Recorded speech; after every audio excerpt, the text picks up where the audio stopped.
tema muy importante y que es frecuente, lo vemos siempre todos los días, no hay día en excepción que no se vea un caso como este en la emergencia, y es acerca de las oclusiones venosas retinianas. Y hemos traído unas preguntas, vamos a ir pasándolas para que las vayan viendo. Y bueno, vayan apuntando sus respuestas, qué es lo que le parece, porque al final vamos a resolverlas. Esta es la primera pregunta que dice, ¿qué factor de riesgo relacionado con las oclusiones venosas tiene mayor evidencia? ¿Es la edad, la hipertensión, el glaucoma o la diabetes? La siguiente pregunta que nos hacemos antes de la exposición es, ¿cuál de las oclusiones venosas es la más frecuente? Las oclusiones de la vena central de la retina, oclusiones de rama temporal,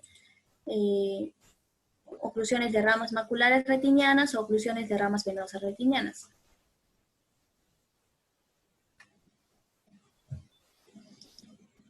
La otra pregunta es, ¿qué parte de las oclusiones vasculares no isquémicas evolucionan a isquemia?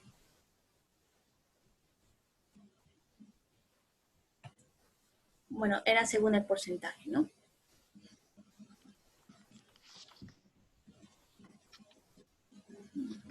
¿10, 20, 30, 40 o 50%? Luego vemos qué pruebas nos sirven para diferenciar las oclusiones isquémicas de las formas no isquémicas.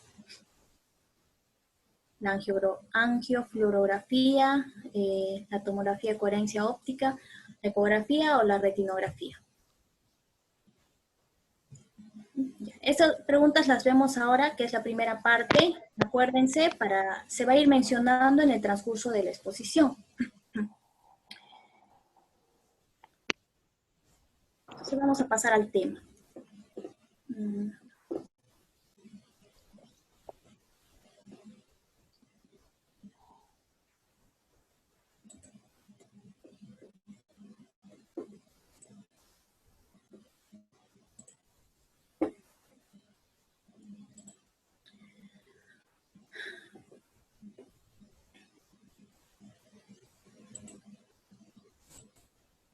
Ya. Entonces, ¿listo, doctor? ¿Empezamos? Sí, doctor, comenzamos. Sí, ya. Bueno, como les mencionaba, las oclusiones venosas retinales son muy frecuentes, ya que son cosas que vemos diariamente en emergencia y es muy necesario y básico saber cómo poder abordarlas y tratarlas. Voy a poner el puntero. ¿Cómo tratarlas? En el transcurso de la exposición voy a hablar acerca de los niveles de evidencia y solo como un recordar, quiero mencionarlos, que hay del 1 al 4, en la cual el 1 nos va a dar nivel de evidencia recomendable que va a estar relacionada a estudios que son metaanálisis y ensayos clínicos aleatorizados, pero con todas las de la ley. Los dos van a estar basados en ensayos clínicos cuasi experimentales, es decir, que no tienen aleatorización, pero sí que los resultados de estos ensayos clínicos y de todos los temas que tengan este tipo de recomendación van a ser favorables. Ya cuando hablamos de una recomendación nivel 3, vamos a hablar acerca de aquellos resultados que se obtuvieron a partir de casos y controles. Y 4 ya es por decisión y recomendación de muchos expertos. Tenerlo en cuenta ya que vamos a mencionar estos puntos en la exposición. También vamos a ir viendo las imágenes de los diversos tipos de oclusiones venosas que voy a ir preguntando a mis colegas residentes. Ya, vamos a ver esta diapositiva. Voy a hablar rápidamente de lo que es la irrigación retiniana. Sabemos que la retina va a recibir un aporte a partir de la arteria oftálmica, como vemos acá. La arteria oftálmica es la primera rama de la arteria carótida interna. A partir de dicha arteria oftálmica se va a formar un sistema, la circulación. Y también vamos a tener dos tipos de circulaciones, ¿no? La coriocapilares, que es la que va a irrigar el tercio externo, y la arteria central de la retina, que es la que va a irrigar los 2/3 internos. Ahora, es muy importante saber eso, que también las venas siempre van al costado de su arteria correspondiente.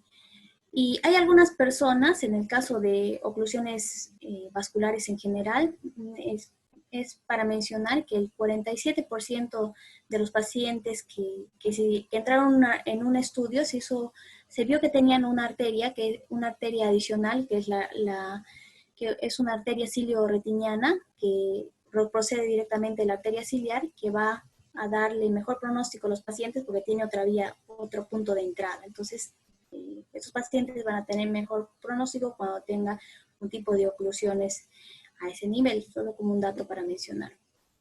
Entonces, acá vemos una OCT en la cual vamos a ver los plexos vasculares. La retina, como les dije, tiene un plexo vascular superficial que va a estar en la capa de fibras nerviosas, como vemos acá, son vasos más gruesos, y va a tener también un plexo capilar profundo que se va a dividir en dos, o bueno, el medio o el profundo se llama, ¿no? O también lo llaman como el superficial profundo y el profundo. Estas van a nutrir lo que es los 2/3 internos de la retina. Y la coriocapilaris, que está acá, que vamos a verla en esta imagen, como vemos, va a nutrir el tercio externo hasta la capa de los fotorreceptores. Ahora, este plexo vascular superficial va a estar más o menos a unos 3 micrómetros por debajo de la membrana limitante interna. Y ya los plexos intermedios profundos están un poco más abajo, que es a 60 micrómetros, cuando se hace esta evaluación. Podemos ver acá todas las capas de la retina. Acá vamos a ver una imagen de montaje de angioanálisis en la cual se ve el plexo superficial. Este plexo superficial va a tener unas arterias más gruesas que las de los plexos inferiores, ¿no? Que van a tener arterias más delgadas, pero van a ser más densas. Ya acá en esta diapositiva podemos ver 3 fotografías de una imagen de una angio-CT, en la cual vemos el plexo superficial, vemos que son más gruesas, en menor densidad, el plexo intermedio y el plexo profundo. En esta imagen, lo que podemos ver es en la imagen de la derecha. En esta imagen podemos ver, también es de angio-CT, vemos el nervio óptico, que nos muestra el plexo superficial. Y también los vasos radiales peripapilares. Y en este... Voy a quitar el puntero.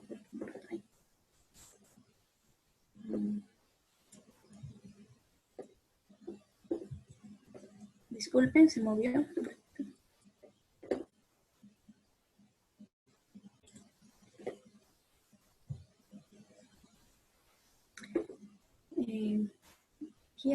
No quiero usar el puntero.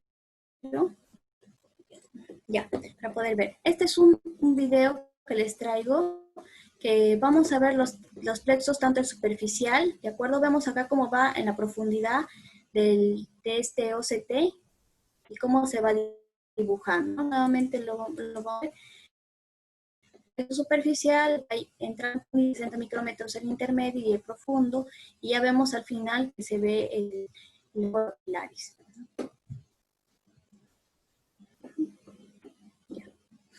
En cuanto a las venas, específicamente, sabemos que las venas siguen el curso de las arterias. Ahora, como regla general sabemos que las venas son más gruesas que las arterias, más o menos la arteria es el 2/3 o 3/4 partes de la vena. Ahora, las venas se anastomosan y al final forman un anillo, como vemos acá, un anillo incompleto cerca de la hora serrata. La formación de la vena central de la retina es por la unión de las venas retinianas. A veces la vena central de la retina drena directamente al seno cavernoso, o si no, también a veces da una rama a la vena oftálmica superior. El grosor de la vena es más o menos un diámetro de 225 micrómetros y de la arteria de 200 micrómetros. Ahora, a nivel de los cruces a nivel de estos cruces, la arteria y la vena, la arteria presiona a la vena en un 75% de las ocasiones. Y es ahí donde vamos a encontrar la fisiopatología de lo que es el origen de las oclusiones venosas de ramas. Saber y mencionar antes de pasar a epidemiología que la vena y la arteria comparten la adventicia y por eso también se dan estos eventos. En cuanto a la epidemiología, la oclusión de la vena retiniana representa la segunda causa más frecuente de pérdida de visión luego de la retinopatía diabética, que ya fue tema de exposición. Ahora, un análisis que se hizo en una población grande en los Estados Unidos muestra estas prevalencias, ¿no? de que las oclusiones venosas retinianas son desde el 0.4% al 4.6%. Y ya cuando se hicieron una incidencia acumulada al seguimiento, se tornó a una incidencia de 2.3%. Ahora, de acuerdo a lo que se presente, si las oclusiones venosas se dan en un 0.44% y las de vena central es mucho menos más frecuente que las de rama, siendo esta 0.08%. Y la incidencia, la prevalencia va a aumentar de acuerdo a lo que aumente la edad, probablemente debido al aumento de la aterosclerosis con el tiempo, pero no difieren según el género. Acá les he traído unos cuadros de estadística del INO. Vemos que aproximadamente al año en el servicio de retina se ven casi 600 pacientes que tienen el diagnóstico de oclusiones venosas en general, incluyendo ahí las de rama y incluyendo la central de la vena central. Vemos que este promedio se mantiene más o menos hasta que en la estadística del año 2019 se ha visto mayor cantidad de pacientes. Esto quizás se pueda deber a que hay un aumento del sedentarismo, aumento de malos estilos de vida, comida chatarra, que puede hacer que la prevalencia de esta enfermedad esté en aumento. También como podemos ver en este pastel, que hice la división de rama y de arteria, de vena central. Entonces, como vemos en este gráfico, las obstrucciones de vena central eran aproximadamente el 35% versus las de rama, ¿no? Claro que varía mucho con la estadística a nivel internacional, ya que la de la central es mucho menos frecuente. Ahora, según el sexo, según las estadísticas mundiales, no hay diferencia entre que sea varón y mujer, pero en las estadísticas del INO vemos que el 75% de los pacientes fueron varones y el 25% fueron mujeres.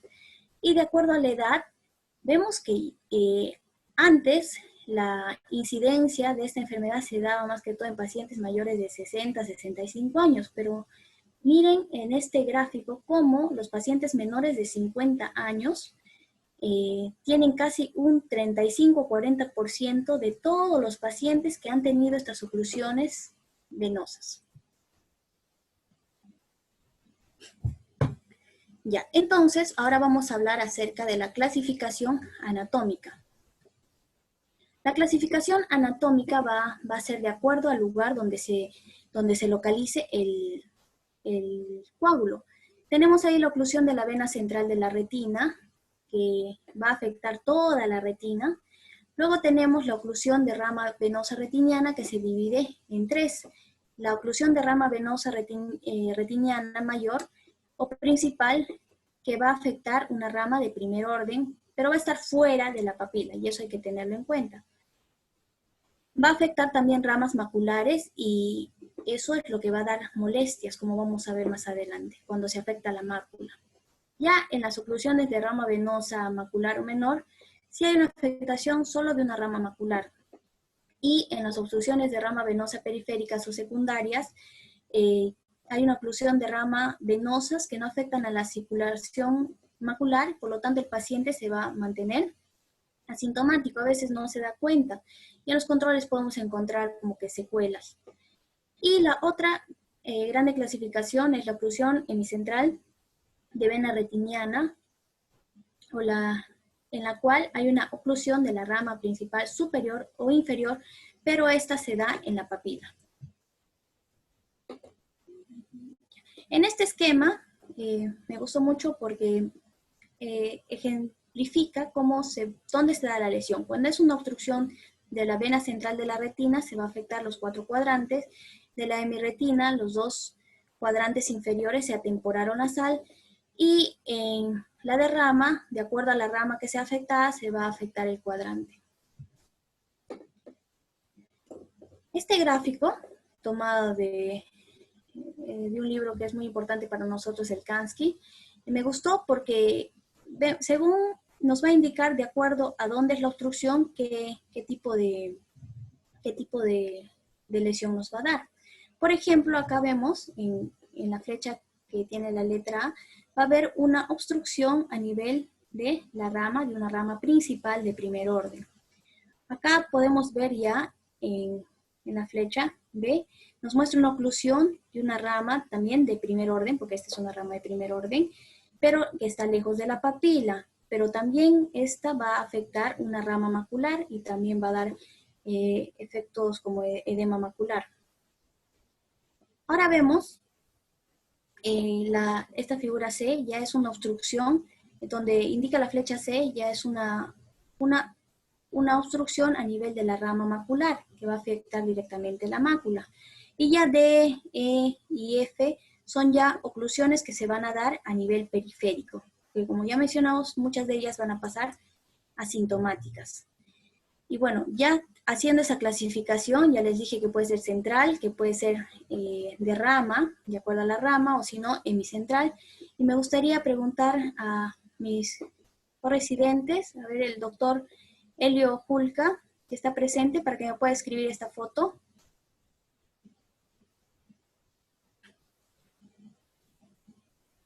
¿Sí? ¿Me están escuchando? Ya, buenas noches. ¿Qué es lo que puedes escribir en esta foto, por favor? Buenas noches con todos los presentes. Está ahí, doctora, la de la parte derecha, ¿no? Sí, esta foto que estoy enseñando con el mouse, esta. A la de acá.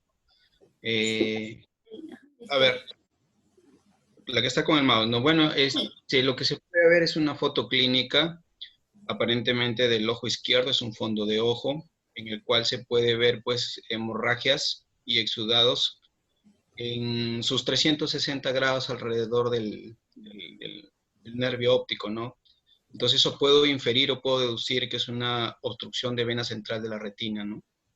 También, como podemos ver ahí, hay afectación macular, tanto en la parte superior como de la parte inferior, ¿no? Aparte de eso, también vemos microhemorragias a la periferia que se presentan concomitantemente, ¿no? A la hemorragia central, ¿no? Sí, muy bien.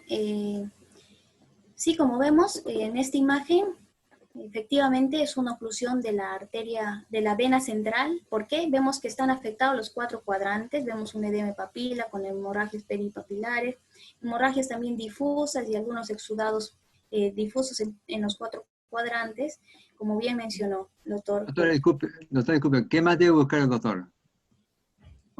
Otro colega. ¿Qué más debe buscar en el segmento anterior? Como complicación, doctor. Sí, ¿qué más debe buscar en su examen biomicroscópico? ¿Yo lo respondo, doctor? No, tu colega, ya. el doctor Elio. Sí. Ya, doctor Elio, ¿tiene ese caso? ¿Qué más debe buscar? En el segmento anterior, doctor, ¿es la pregunta? Así es. Sí. ¿Alguna pregunta? ¿Cómo sospecharía que este caso es isquémico o no isquémico? Isquémico, no isquémico.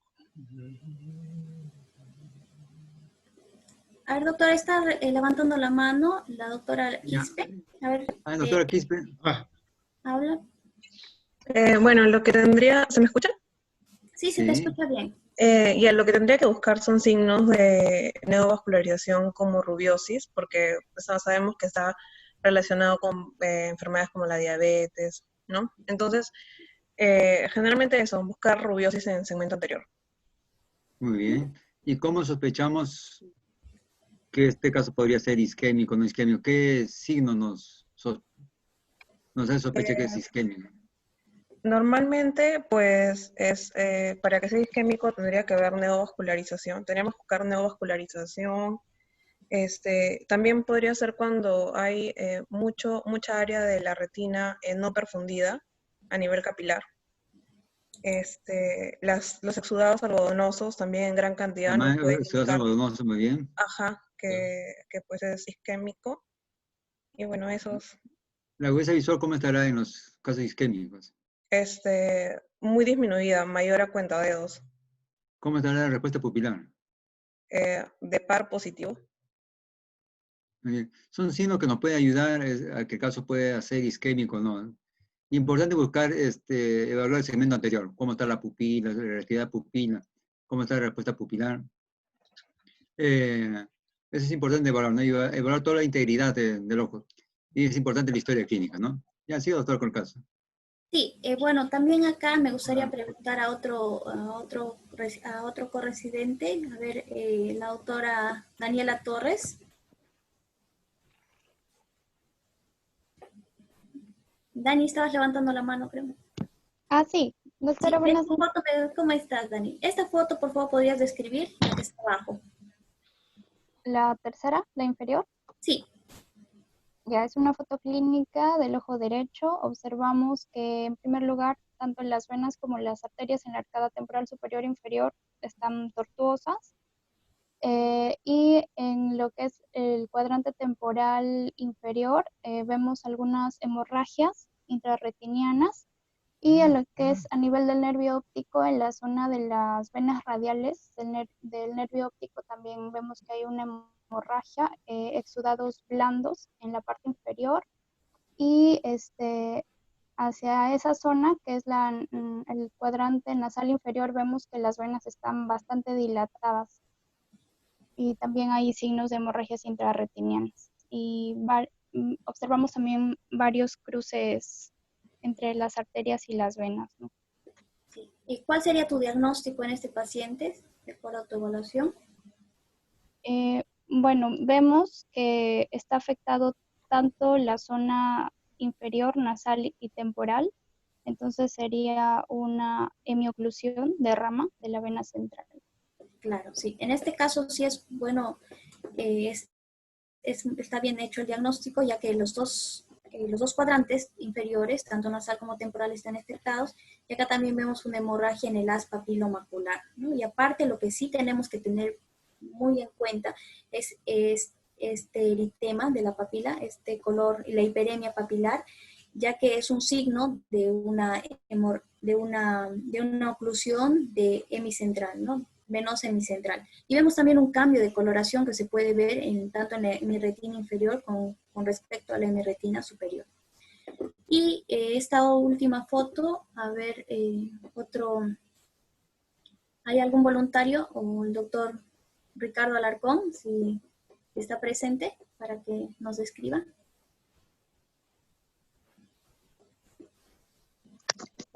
Buenas noches con todos. Buenas noches. Descríbenos, por favor, la foto superior. Bueno, es una foto clínica de ojo, fondo de ojo del ojo izquierdo. Se evidencia una hemorragia a nivel de la arcada temporal superior. También se evidencia edema a nivel macular.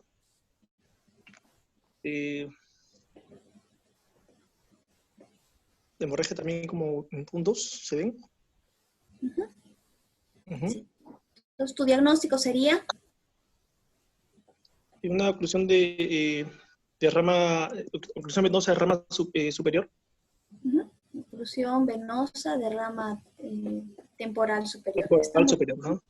Sí, claro. Está muy bien hecho el diagnóstico y estos son justo en todo el trayecto del recorrido de la rama venosa superior es donde está toda la afección. Vemos que la parte nasal está respetada y no vemos una hiperemia a nivel de papila, ¿no? Una de las cosas importantes que menciona la doctora Serrate es la tortuosidad de los vasos. Una característica clínica bastante marcada es la tortuosidad de los vasos venosos. Y lo que mencionó el doctor Ventosilla y los colegas, la sospecha clínica de OV0 isquémico. Le hacemos el diagnóstico con la angiografía. Ya la doctora va a mencionar sobre la angiografía. Sí, ya. Entonces, vamos a continuar. Muy bien, a todos por sus aportes. Vamos a hablar ahora de la fisiopatología, en la cual, cómo es que se forma una oclusión venosa central y cómo es la periférica. Ahora, vemos que acá en la lámina cribosa van a ir muy pegadas lo que es la vena y la arteria, y va a ser una zona donde va a haber mucha turbulencia y por lo tanto va a formarse un trombo y va a ocluir a nivel de la vena central. Y así es que se forma en este caso, ¿no? Tenemos también la teoría de Virchow, que está relacionada con todo el proceso de hipercoagulabilidad, que es la estasis venosa, la hipercoagulabilidad y una lesión endotelial, que va a hacer que este círculo sea vicioso también. En cuanto a las obstrucciones de rama, como vemos acá, vemos el signo de Gauss, en la cual hay un aplastamiento de la arteria por la vena, pero en estos cruces arteriovenosos puede ocurrir esto porque comparten adventicia. Y tener en cuenta, entonces estos aplastamientos que van a causar turbulencia y la formación de trombos y las oclusiones de rama. Ya acá podemos ver el círculo vicioso que se va a dar. Ya en el caso de las oclusiones de rama, va a haber el aplastamiento de la arteria sobre la vena que va a causar turbulencia. Esto va a causar vasculitis, va a causar trombosis y van a causar la obstrucción venosa, aumentando la presión capilar. Esto va a causar un aumento, un estancamiento del flujo sanguíneo y también va a haber una extravasación, una presión ística, isquemia, producción de factores de crecimiento endotelio vascular que van a generar un círculo vicioso, van a causar una vasodilatación, van a causar una migración de células inflamatorias al lugar de esta lesión. Y esto se va a repetir y va a repetir, va a ir generando un daño. Con respecto a los factores de riesgo, vamos a ver que son múltiples como vemos acá. Y los factores de riesgo clásico que tenemos son la hipertensión y la diabetes.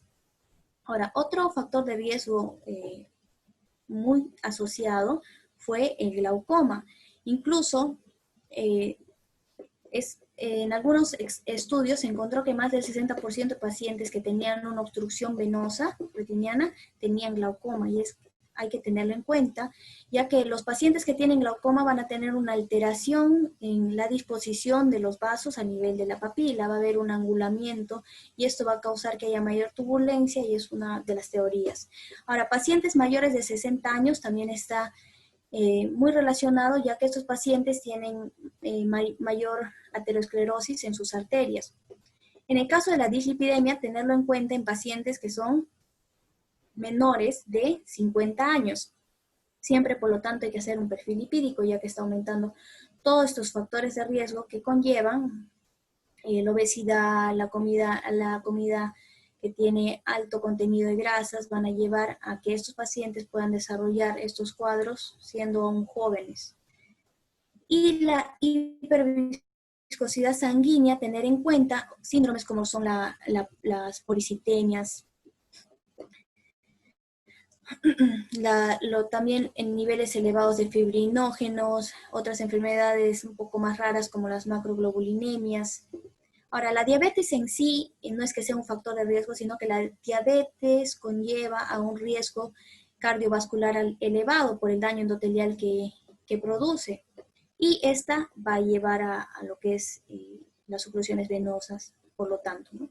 Entonces, otro factor a tener en cuenta son las trombofilias, ¿no? Mayor predisposición para formar trombos, hay que buscar factores, ¿no? Ver cómo está el factor 5 de Leydig, la proteína C, la proteína S, las antitrombinas, buscar sustancias, anticuerpos antifosfolipídicos, ¿no? Como son los anticardiolipina, los anticoagulantes lúpicos, etc. Ver si la paciente está recibiendo terapia hormonal, si recibe anticonceptivos. Por eso es muy bueno hacer una buena anamnesis. A veces toma medicamentos, no, o sea, lo pasamos, ¿no? Si es que sufre alguna enfermedad o no sufre, decimos que no recibe tratamiento, pero preguntar qué pastilla toma diariamente. Y ahí podemos saber si es que está recibiendo una terapia hormonal anticonceptiva, ya que estas son procoagulantes y en pacientes que tienen muchos factores de riesgo, lo ideal es suspender ese tratamiento o contraindicarlas. Ya. También buscar el antecedente de abortos a repetición en caso del síndrome antifosfolipídico, ya que estas pacientes van a tener un historial de abortos a repetición. En cuanto a otras patologías, tener en cuenta también pacientes que tienen hiperhomocisteinemia, ya que se encontró que los pacientes que tenían una oclusión venosa central de la retina tenían unos niveles muy elevados, no tan elevados, más de 11 micromoles por litro en su sangre, a comparación de pacientes sanos que tienen un aproximado de 9 micromoles por litro. Y como les digo, en todos los pacientes que tenían OBSR se encontró que tenían este factor elevado, por lo tanto es muy importante pedirlo.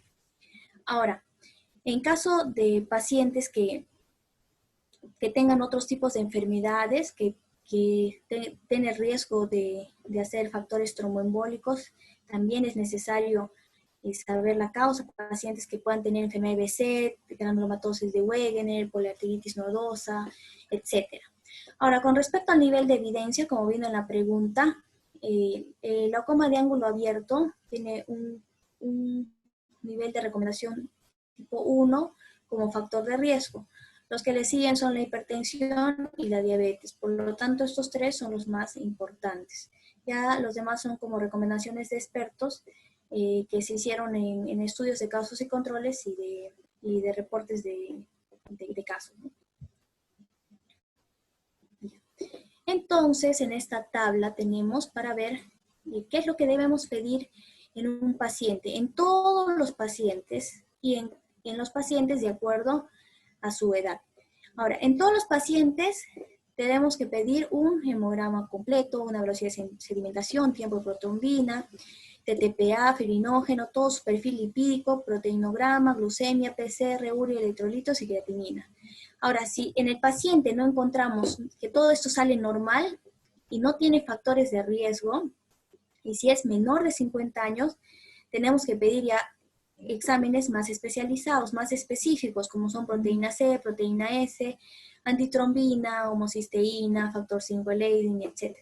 Ahora, si existe alguna sospecha de una enfermedad sistémica, tenemos que pedir ya exámenes más específicos, como pueden ser una radiografía de tórax para ver si puede ser por una sarcoidosis o autoanticuerpos, anti-DNA, ANA-ANCA, para descartar alguna colágenopatía o alguna vasculitis. ¿Qué va a presentar el paciente? ¿Qué nos va a decir? Va a variar de acuerdo a la localización donde se dé esta oclusión. Si es una oclusión venosa, vamos a ver que toda la retina está siendo afectada. Va a haber una pérdida brusca de la visión que va a ser indolora, pero esta pérdida brusca de la visión va a ser más acusada en formas isquémicas. También puede haber una pérdida del campo visual. Ahora, en la fase aguda vamos a encontrar lo que es, como vimos en las fotos, ya la tortuosidad y dilatación venosa, hemorragias superficiales, edema macular, edema de papila, exudados algodonosos peripapilares, en todos los cuadrantes. En lo que es la OBSR, ¿no? Ahora, también acá, en caso C isquémica, vamos a tener lo que es el DEPAR positivo, lo que preguntó el doctor Escobedo. Y en la fase crónica vamos a ver lo que es ya en un paciente que quizá respondió mal al tratamiento, quizá no se hizo tratamiento. Vamos a ver ya vasos colaterales a la papila, vamos a ver que hay dilatación, tortuosidad venosa ya persistente, vamos a ver acá shunts arteriovenosos que se forman para suplir estas isquemias, vamos a ver neovasos y también estrechamientos arteriolares, y también va a haber una alteración del epitelio pigmentario de la retina. Vamos a ver en lo que es el iris, la rubiosis, y en el ángulo también vamos a encontrar neovascularización, como vimos acá. Acá vemos todo el cuadro de una OVCR que afecta a todos los cuadrantes de fase aguda, y acá ya vemos de la fase crónica. Vamos a ver que se van a formar vasos octociliares para suplir esta falta de oxigenación durante el proceso de recuperación. Y vamos que hay una alteración de lo que es todo el epitelio pigmentario de la retina. Vemos acá más fotos de oclusiones de la vena central, donde afecta a todos los cuadrantes, hemorragias, exudados, en las dos fotos. Ahora, en el caso ya de oclusiones de ramas venosas retinianas, hay una pérdida visual brusca, moderada. En caso afecte la mácula, el paciente sí se va a dar cuenta porque va a empezar a ver distorsionado y va a ver muy borroso. Y por eso es lo que viene a la consulta. También puede haber escotomas o pérdidas campimétricas, pero siempre y cuando estas sean isquémicas. No tanto se dan en los pacientes que tienen no isquémicas. Ahora, acá también, igual que en las oclusiones venosas, va a haber lo mismo, pero en el sector nada más. Y en las fases crónicas también puede causar lo que son vasos colaterales, microneurismas y alteraciones maculares crónicas, como un edema macular persistente, en caso se afecte también la mácula, ya en estadios más avanzados, las membranas epiretinales y neovascularización. Vemos acá en esta foto que hay una oclusión venosa de rama temporal superior en este paciente, y también vemos acá una hemorragia subretiniana con un nivel que está a nivel del polo posterior, que está muy cerca a la arcada temporal inferior. En la otra imagen ya vemos las hemorragias intrarretinianas y tortuosidad vascular, ¿no? Pero que está solamente en la rama temporal superior. En el caso de la oclusión hemicentral de la vena retiniana, va a haber acá una pérdida visual súbita con defecto campimétrico, también que se va a dar más que todo en pacientes que tienen las formas isquémicas. Vamos a ver una dilatación venosa, hemorragias que van a afectar a toda la hemirretina, como vemos acá, toda la hemirretina, superior o inferior. Y esta va a tener un pronóstico parecido a lo que son las oclusiones venosas centrales, ¿no? O sea, tiene peor pronóstico. Vemos acá en estas fotografías, fotos clínicas, que hay una afectación tanto de la hemirretina inferior y acá de la hemirretina superior, tanto nasal como temporal, ¿no? En las dos fotos clínicas, y vemos que hay una hiperemia de papila en ambos casos. Ahora, la clasificación clínica y por angiografía retiniana nos va a dividir a las no isquémicas, las perfundidas, que son las 2/3 partes, y las isquémicas perfundidas, que es la 1/3 parte, felizmente. Pero no hay que olvidar que las no isquémicas, en su 1/3 parte, pueden evolucionar a formas isquémicas. Es, por tanto, muy importante hacer un tratamiento, un diagnóstico y un tratamiento precoz, ya que de eso va a depender también el pronóstico del paciente, y también va a depender, como vamos a verlo, de la agudeza visual. Ahora, la clasificación en base a características clínicas, vamos a ver que los pacientes que tienen la forma isquémica van a tener una agudeza visual peor a 20/200, a diferencia de los no isquémica, que tienen una agudeza visual de 20, mejor a 20/200. En la isquémica va a haber defecto pupilar, y las hemorragias y los exudados van a ser abundantes en comparación de la no isquémica. Y se dice que va a haber una perfusión mala cuando hay una afección de más de 10 diámetros de discos. Acá también la función está muy alterada, encontrándose el electroretinograma anormal.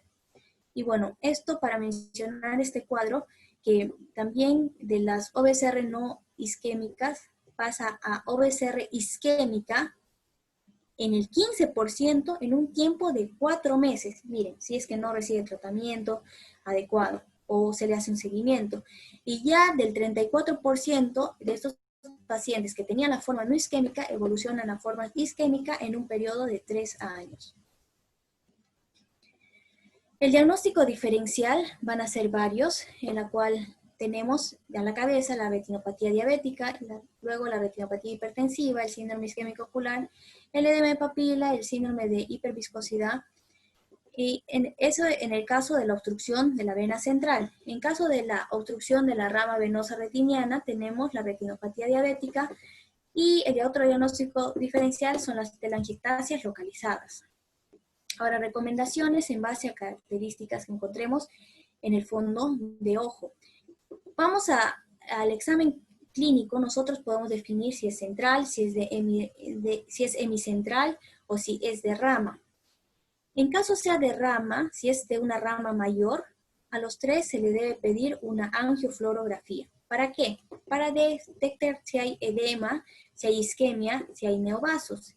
Y en caso de que haya una afección del polo posterior, tenemos que pedir una angio-OCT.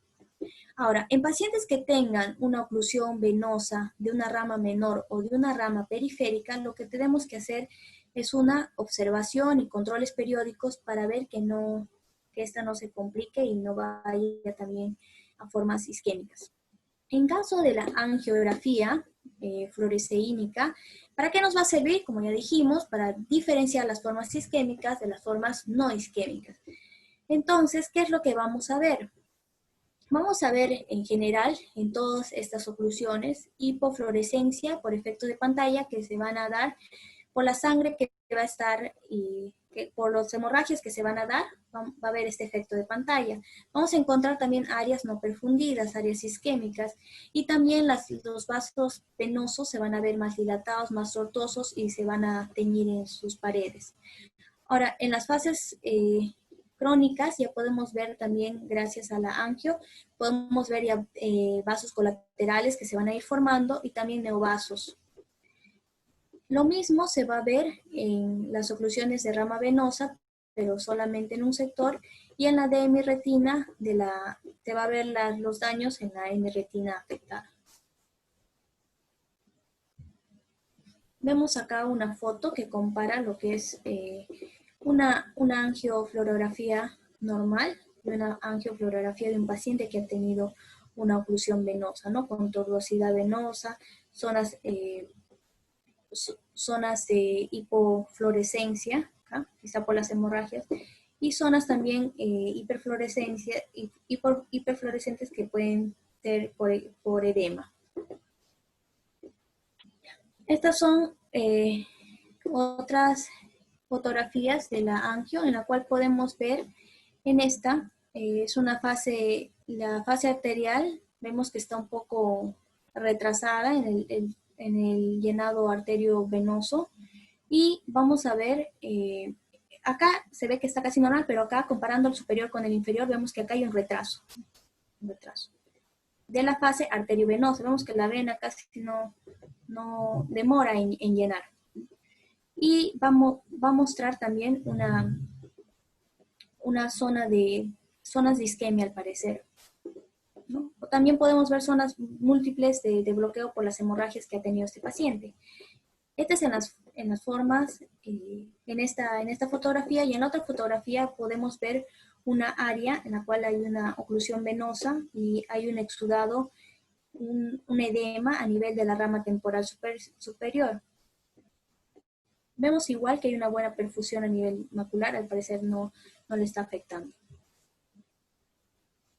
Acá, en esta primera foto, podemos ver una oclusión venosa retiniana de una rama principal, ¿no?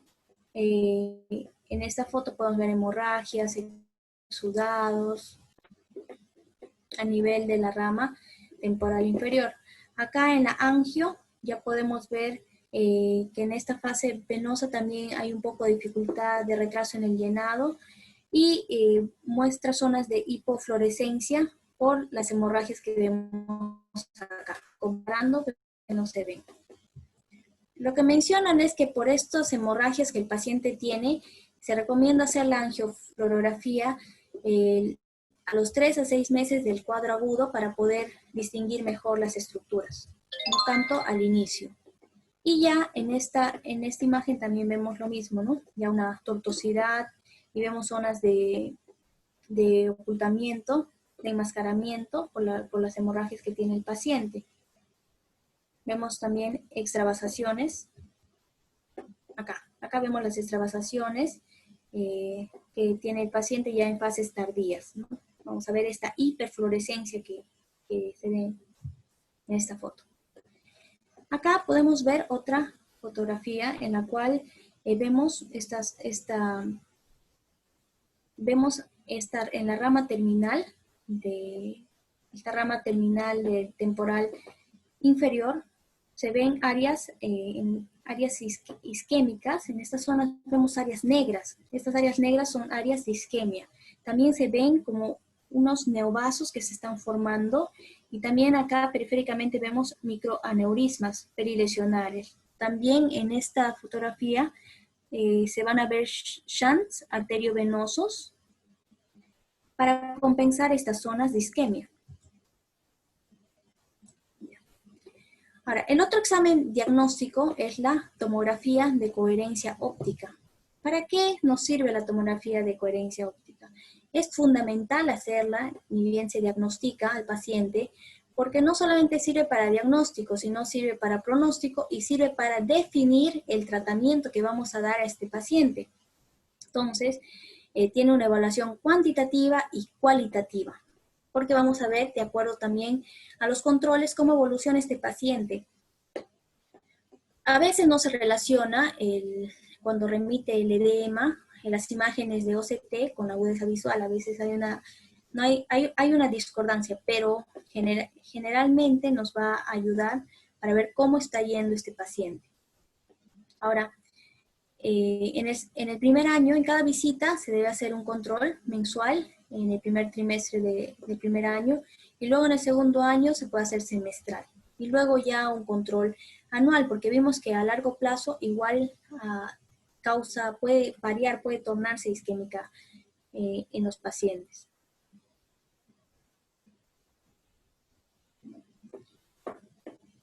Ya, acá podemos ver en este video cómo avanza de acuerdo a la sección de la retina, y vamos a volver a pasar. Vemos cómo a nivel macular, cuando llega a la mácula, vemos que hay un aumento del grosor macular. Vemos un aumento que nos indica que el paciente tiene edema en las capas medias y, luego vuelvo a pasar, en las capas medias e internas, ¿no? Hay un aumento del volumen intracelular. Y aquí vemos los plexos superficiales y los plexos profundos de acuerdo a las capas del OCT.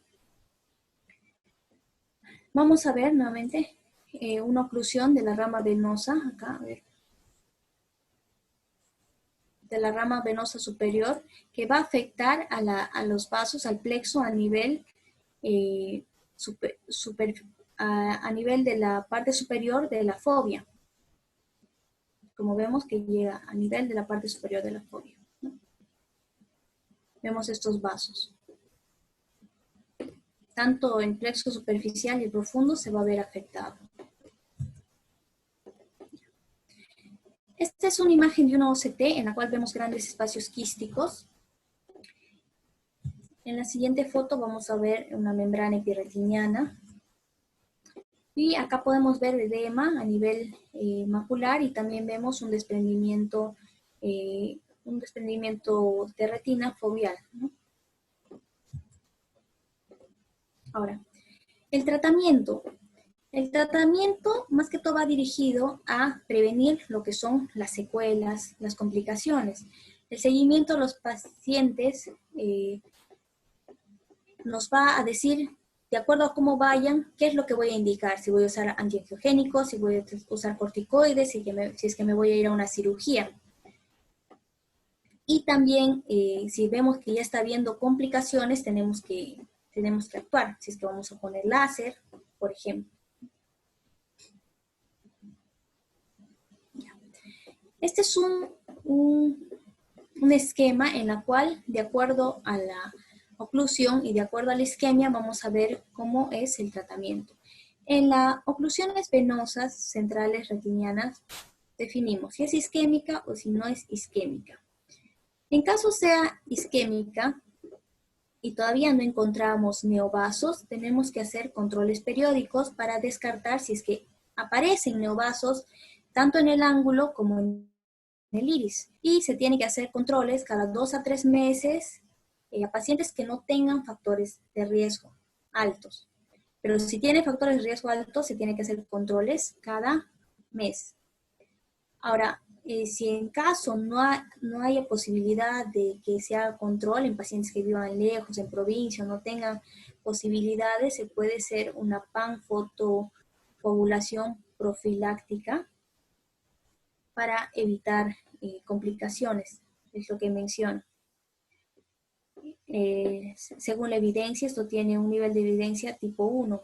Ahora, tener en cuenta que la panfotocoagulación retiniana se da en estos pacientes, en los que no pueden hacerse controles, y el tener en cuenta que el 90% de los casos de los pacientes, la regresión de estos neovasos en iris y en el ángulo se puede producir luego de 1 a 2 meses luego de haber hecho esta panfotocoagulación. La persistencia de los neovasos igual se deben ir controlando, para ver, no es que le hice y ya se acabó, no. Pueden surgir nuevos vasos y que estos pacientes necesiten una panfotocoagulación complementaria. También hay el uso de la eritropoyetina, que se puede dar en estos pacientes, también más adelante lo voy a hablar, por sus beneficios neuroprotectores que tiene, pero su uso está limitado por los efectos secundarios que a veces presenta. En cuanto a lo que es isquémica, pero que sí presenta neovasos en iris o ángulo iridocorneal, se tiene que evaluar si el paciente tiene el ojo seco. Ahí se da el tratamiento para ojo ciego, que consiste en atropina y en corticoides.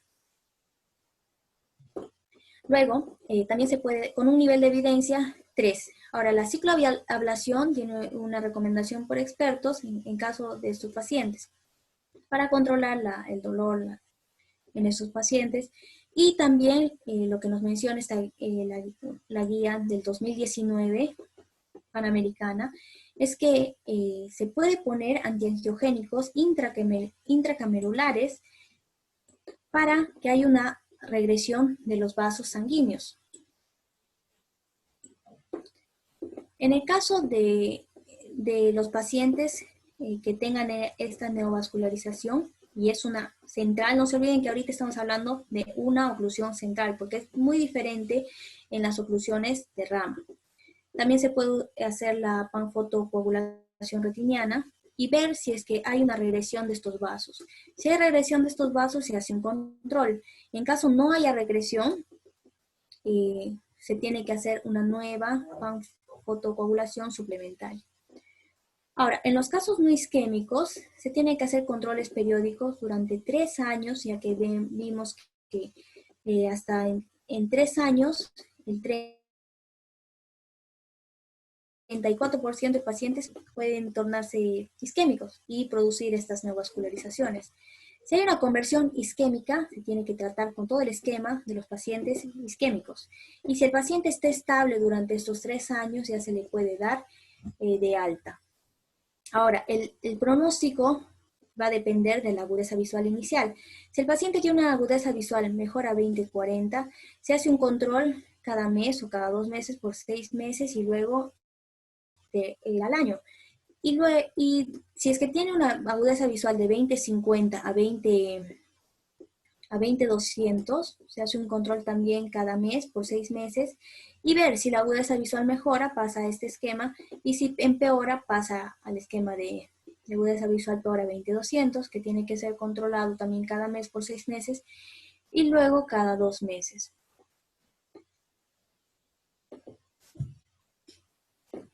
Ya.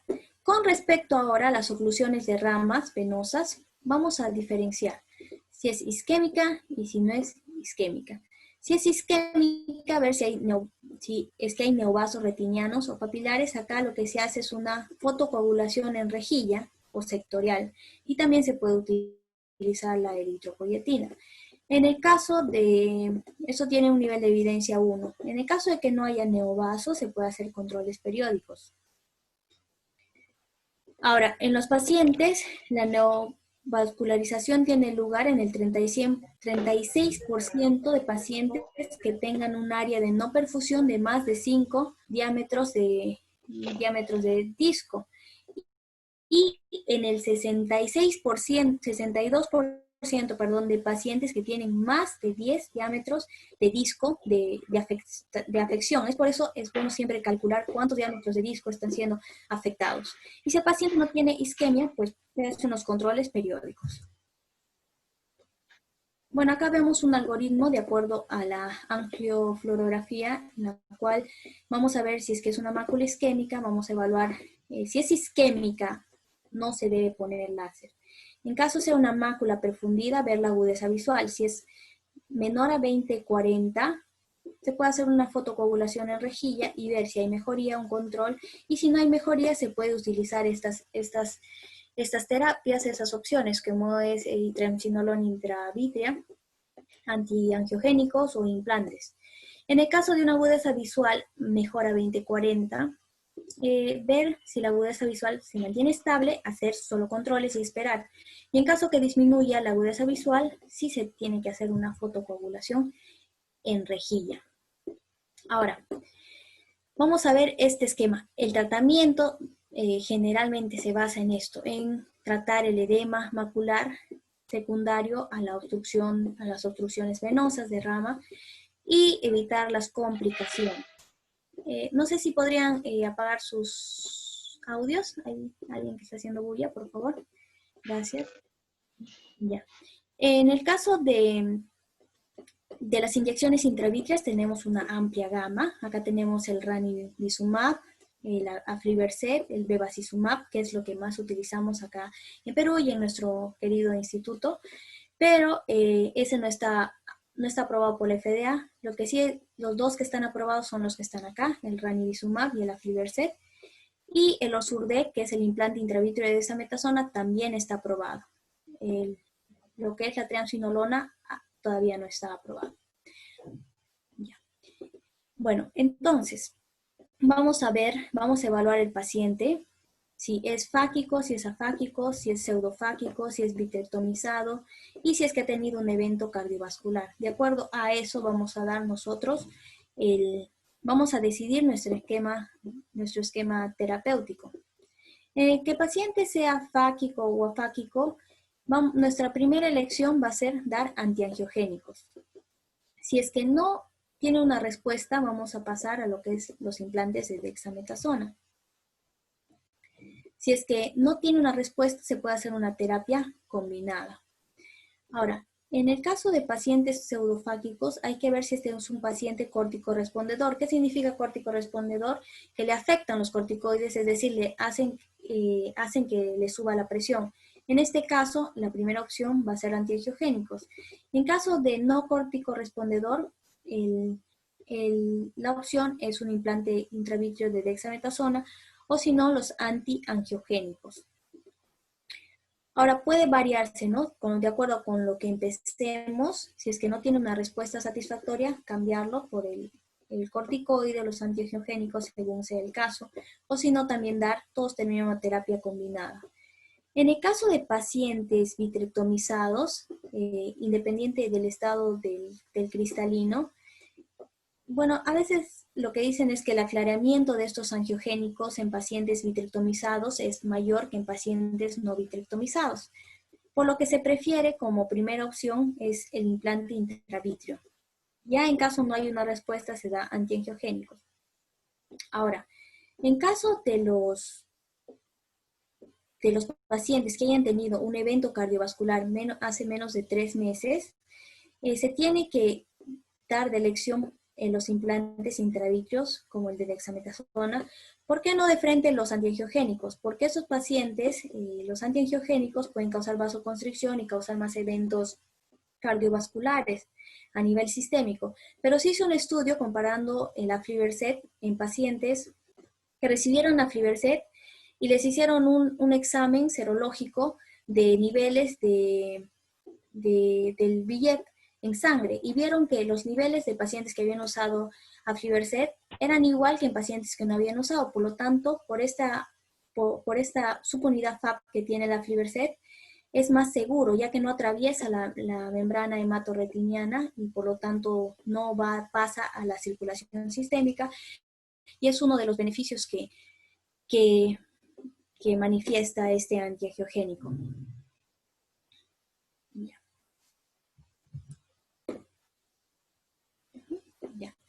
En cuanto a los corticoides, vamos a hablar de estos: el acetato de triamcinolona, el implante de dexametasona y los implantes de fluocinolona.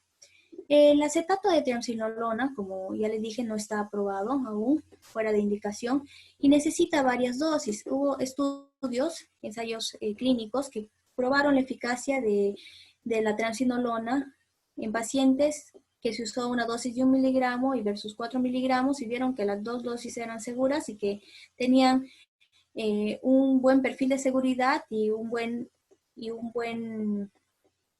una buena evolución en los pacientes, ¿no? Pero esto es un nivel de evidencia 4. Ahora, lo que se hizo también es el tratamiento combinado de ranibizumab con triamcinolona y se comparó en pacientes que usaban solamente el ranibizumab. Se vieron en los resultados que los pacientes que usaban eran los mismos, o sea, tanto en los que usaban solo antiangiogénicos que combinado con triamcinolona. Por lo tanto, esas fueron las conclusiones, ¿no? De que era mejor utilizar solo el antiangiogénico combinado porque los resultados eran los mismos. Con respecto a los implantes de dexametasona, acá vamos a ver cómo son los implantes de dexametasona.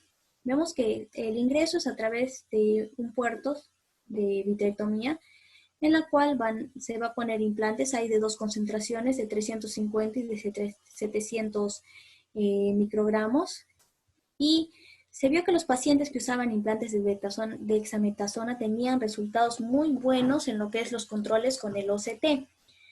Tanto se hicieron controles a los 30, 60, 90 días en estos pacientes y vieron que el edema macular había remitido considerablemente, había habido una ganancia de la agudeza visual y los pacientes, bueno, en este estudio que les comento, sí había tenido lo que es aumento de la presión intraocular.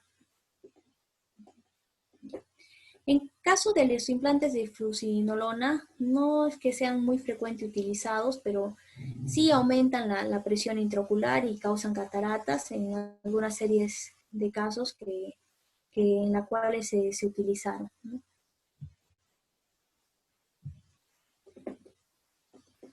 En el caso de los antiangiogénicos, el VEGF es una sustancia que se va a liberar cuando haya una lesión a nivel vascular. Cuando hay una lesión, una obstrucción a nivel vascular, va a haber daño, por lo tanto va a haber zonas de isquemia que van a estimular a la producción de este factor, que va a producir lo que es un aumento de la permeabilidad capilar, va a producir migración de monocitos macrófagos y va a hacer que este círculo se repite y se repita. También formación de nuevos vasos causando mitosis de células endoteliales. Lo que hacen estos anticuerpos monoclonales es unirse a este factor y evitar que sigan teniendo estos efectos, ¿no? Y por lo tanto, al evitar que sigan teniendo estos efectos, va a evitar que el paciente, va a evitar el edema y va a remitir todos los signos que nosotros podamos ver y también los síntomas del paciente al mejorar la agudeza visual. son anticuerpos monoclonales específicos. Y ellos son el bevacizumab, el ranibizumab y el aflibercept. Ahora, el bevacizumab es un fármaco, como les dije, no aprobado por la FDA, pero también se ha visto en múltiples estudios que revierte el edema, las hemorragias retinianas, y los pacientes pueden necesitar también varias dosis de esto, ¿no? Y también un seguimiento frecuente. En caso del ranibizumab se hizo un estudio, el estudio RETINE, que mezcló dos estudios anteriores, que es el CRUISE y el Horizon, en la cual se vio que el 43.3% de los pacientes presentaban una resolución completa de su edema macular, entendiéndose como resolución aquellos pacientes que tenían ya ausencia de fluido a nivel intrarretiniano luego de 6 meses del tratamiento, luego de 6 meses de la última inyección de ranibizumab. O sea, tenía muy buenos resultados. Ahora, el tratamiento de dar ranibizumab más el láser en rejilla es un poco controversial, sigue siendo discutido, y porque hay muchos ensayos clínicos que han demostrado que el ranibizumab en monoterapia tiene muy buenos resultados, tanto en la mejoría del edema, resolución del edema, como de la agudeza visual. En casos relacionados al aflibercept, también es un antiangiogénico muy bueno. Se hizo estudios como es el Copernicus y el Galileo, que fueron los que más lo estudiaron, en la cual con niveles de recomendación 1A nos dice que los pacientes en una terapia con estos antiangiogénicos a las 52 semanas mostraban una mejoría de una ganancia visual de 15 letras y una ganancia visual en promedio de 16 letras, ¿no? Luego de haber recibido varias inyecciones. También el estudio Galilei tuvo los casi similares resultados con las inyecciones a repetición de este antiangiogénico.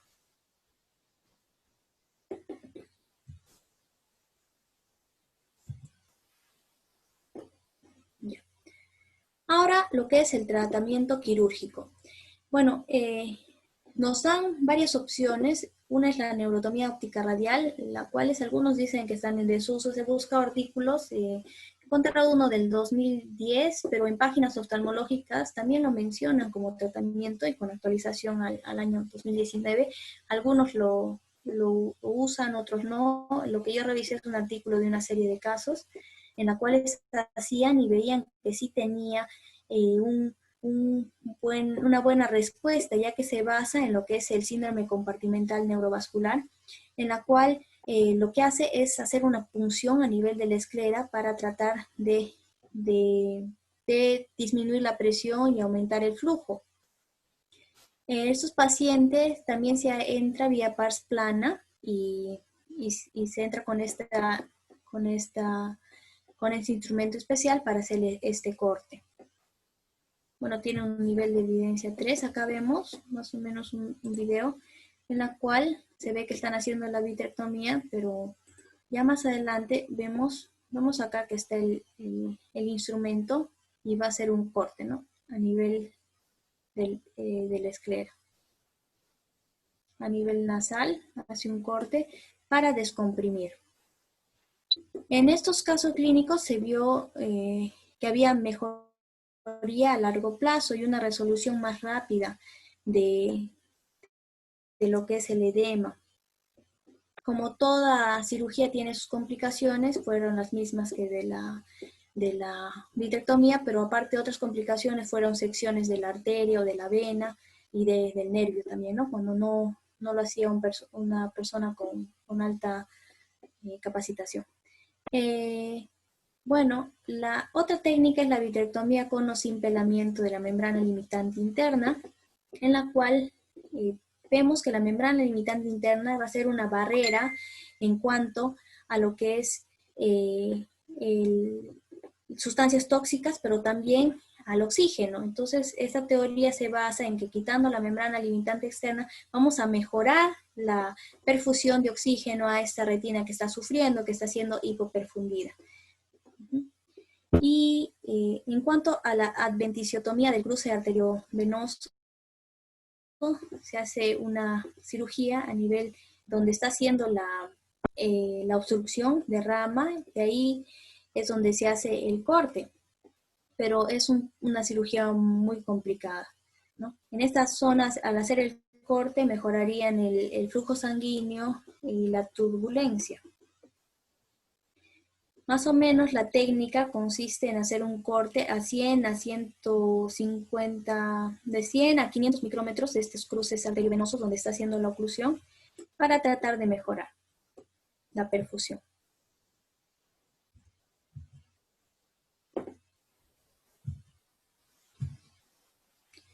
Bueno, acá se ve un video de cómo se hace el pelamiento, ¿no? En pacientes que han tenido una oclusión, sustentando lo que ya les he mencionado. En cuanto al tratamiento médico, vamos a tener varias opciones, en este caso los anticoagulantes, como la heparina, la streptokinasa, las prostaciclinas, que no se han visto que tengan resultados concluyentes, ¿no? Tienen un nivel de recomendación 3. El usar aspirina en estos pacientes, por lo tanto, es como controversial, ¿no? Más que todo, si es que tienen otros factores, encontramos factores a nivel alterados a nivel sanguíneo o pacientes que tengan hipertensión, se les tiene que dar. Otros tratamientos también fibrinolíticos también tienen este mismo nivel de evidencia 3 para el uso. Y en el caso de lo que es el antihipertensivos, podemos usarlos, ya que la hipertensión va a estar casi relacionada en estos pacientes en más del 60%. Y lo que es la eritropoyetina. Como les dije, la eritropoyetina puede ser usada a nivel intravítrea, una dosis de 2 a 20 nanogramos, y se han visto buenos resultados por su efecto neuroprotector, pero pasa a nivel sistémico y puede dar otras complicaciones. En el caso anterior, no sé...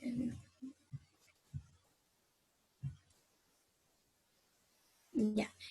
Esto me olvidé de mencionar, es la anticoagulación local que llevan a nivel de catéteres hacia la zona donde hay la oclusión para aplicar lo que son el RTPA, que es que lo que va a hacer es destruir al coágulo. Es otra terapia también que se está estudiando. Quería regresar para no pasarlo por alto. Ahora, vamos a ver acá los casos de pre y post tratamiento en pacientes. Vemos acá como en este paciente que ha tenido un edema macular por una oclusión de rama, como vemos acá, afectado, una visión no tan afectada de 20-30, pero vemos que luego de haber usado 2 dosis de ranibizumab, cómo mejoró la agudeza visual hasta 20-20 y cómo el edema macular había remitido. Esta paciente es otra paciente que ha tenido una oclusión venosa, en la cual vemos todos los signos, ¿no? Hemorragias, edema de papila, ¿no? Vemos este nervio óptico enrarecido, y vamos a ver ya en la angio que va a haber borramiento del nervio óptico y también edema macular. Y ya luego del tratamiento, vemos que ya quedan esas secuelas, ¿no? Como son los vasos fantasmas, alteración del EPR y unos vasos ya más adelgazados. Y vemos también que luego del tratamiento, cómo mejoró el edema macular.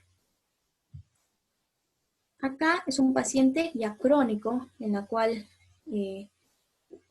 tiene también proliferación fibrovascular, tiene hemorragias, tuvo una oclusión de la arcada temporal inferior. En este paciente se ven, como vemos acá, zonas de isquemia. Zonas de isquemia, vemos neovasos, shunts, y zonas también hipofluorescentes que nos indican zonas de isquemia. En este paciente Vemos acá en esta fotografía las zonas de colores cálidos son zonas bien perfundidas y las colores fríos zonas mal perfundidas que nos indican isquemia. Lo que se hizo paciente fue una panfotocoagulación retiniana. Ahora, para culminar, tengo este caso clínico que es muy breve, que nos habla de una mujer de 57 años que acude por pérdida visual en el ojo derecho con varias semanas de evolución. Antecedentes de importancia fue la hipercolesterolemia sin tratamiento con simvastatina y una agudeza visual de 20/30 y 20/20. La presión estaba bien en los dos ojos. Vemos acá en el examen, tenemos todos los signos característicos de una oclusión de vena central, tanto en su angio como en el fondo de ojo. Y vemos que se buscaron signos en los exámenes auxiliares una causa de lo que ha tenido la paciente, de esa oclusión venosa. Se encontró que la exploración sistémica era normal, así como la sangre, la bioquímica, proteinogramas, las pruebas hepáticas y renales. Los estudios de coagulación también salieron normal, los ANCAS y ANAS fueron negativos y los niveles de homocisteína eran normales. A la paciente se le trató lo que es el problema ocular por parte de los oftalmólogos y la parte sistémica ya no se ahondó. Vemos que en la evolución la paciente mejoró en cuanto a lo que es la agudeza visual, ya que se hizo el tratamiento con el tratamiento ya mencionado, ¿no? Con antiangiogénicos. Y se vio que la paciente cuando evolucionó había mejorado la visión, pero ya tenía un dolor abdominal en ambas fosas ilíacas, y cuando se fue a un hospital general para que se le vea, tenía un abdomen distendido, y le hicieron una punción y vieron que tenía transaminasas y un marcador tumoral, el CA125, que es el marcador del cáncer de ovario, estaba elevado. Se le hizo una laparotomía y se vio que tenía ya una carcinomatosis, y la paciente falleció, ¿no? Entonces esto es un caso que nos tiene que llamar a la atención de que el oftalmólogo es el primero que puede ver este paciente. Pero si no guiamos bien a nuestro paciente para que pueda buscar la causa subyacente de su enfermedad ocular, el paciente puede terminar tan mal como ella. Y ahora acá unos cuantos artículos, en la cual acá vemos una revisión sistemática de un artículo del 2019 que se hizo una búsqueda en PubMed, en Bayes, en el Cochrane, en la cual se evaluaron todos los estudios de ensayos clínicos que usaron antiangiogénicos, de diferentes tipos de antiangiogénicos. Y vieron que sí, en todos los estudios los antiangiogénicos mostraban ganancias anatómicas y funcionales en el tratamiento de edema macular, y que no había diferencia en unos como los otros, o sea, el bevacizumab y los otros, el RANI, eran iguales. En este estudio vamos a ver los pacientes, la hipertensión oculta en pacientes que tenían tanto esta oclusión venosa retinal y también que desarrollaban una retinopatía diabética. Se hizo un estudio, fue un estudio que se hizo en 2017, no en muchos pacientes, en 20 pacientes, en la cuales se vio que la mitad de ellos tenía hipertensión arterial no controlada, se ha tomado un tratamiento irregular y se les hizo un Holter en la cual se les controló la presión a todos, y de la otra mitad de pacientes se descubrió que 2 tenían también hipertensión arterial, resultando que el 67% de estos pacientes en realidad no tenían una presión controlada. Por lo tanto fue el factor de riesgo más importante y más para lo que es las oclusiones venosas. En cuanto a este artículo, va a estudiar la relación de factores de riesgo cardiovasculares y otros factores de riesgo para lo que es el desarrollo de oclusiones venosas. En este artículo vemos que hicieron un estudio en pacientes que tenían oclusión venosa y en grupos controles. Vemos que los pacientes que tenían oclusión venosa tenían más de 3, la mayoría el 35% tenía más de 3 factores de riesgo. Vemos acá que consideraron estos factores de riesgo en caso de trombofilias cardiovasculares, oftalmológicas, consideraron si era si tenía o no tenía glaucoma y la relacionada a algunos medicamentos como son anticonceptivos, ¿no? Y la conclusión de este artículo fue que el factor de riesgo más importante fue la hipertensión arterial. Ya. En caso a esta asociación se hizo un metaanálisis en la que evaluaron a todos los pacientes que habían desarrollado oclusiones venosas y se vio cuántos de esos pacientes realmente tenían o no glaucoma antes del tratamiento. Y sí encontraron una relación muy alta en la cual los pacientes que tenían glaucoma tenían 5 veces más riesgo de hacer lo que es una oclusión venosa que los pacientes que no tenían. Bueno, eso es todo en cuanto a mi exposición. Muchísimas gracias.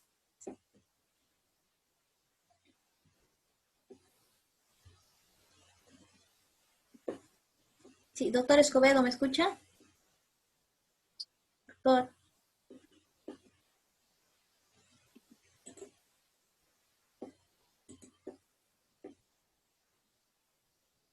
Sí, el doctor Heldre me parece que está ahí. Sí, doctor Geldres. Sí, buenas noches. Muchas gracias, Katia, por tu exposición tan detallada. Tengo una pregunta. Dígame. Y si llega un paciente al INO con una oclusión venosa, ¿cómo hacen los residentes? ¿Lo llevan de frente a retina? ¿Lo mandan para el día siguiente? ¿Le dan algún tratamiento? Tú como residente, ¿qué es lo que haces? Bueno, cuando vemos a un paciente que tiene una oclusión venosa, primero, como ya dije en la exposición, vemos qué rama está afectada, pero lo que hacemos es, en situaciones normales, lo llevamos a retina rápidamente, ¿no? Y ahí ya se le pide los exámenes auxiliares, la OCT o también una angio. Ahora, ¿Y si es por la tarde, digamos, cuando no hay un médico de retina? lo citamos. Le dices que venga al día siguiente. Sí, generalmente es así. Ok. El doctor Escobedo está pidiendo que lo dejen compartir pantalla. Sí, a ver, yo quiero dejar de compartir. No sé. Dejar de compartir, no. Eso.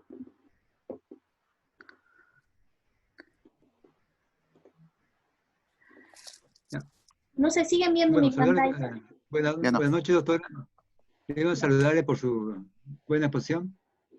Gracias. Yo quería poner un casito clínico para conversar con los residentes. Precisamente a raíz de la observación del doctor Geldres es oportuno, pero creo que no puedo compartir pantalla. ¿Se ve su pantalla, doctor?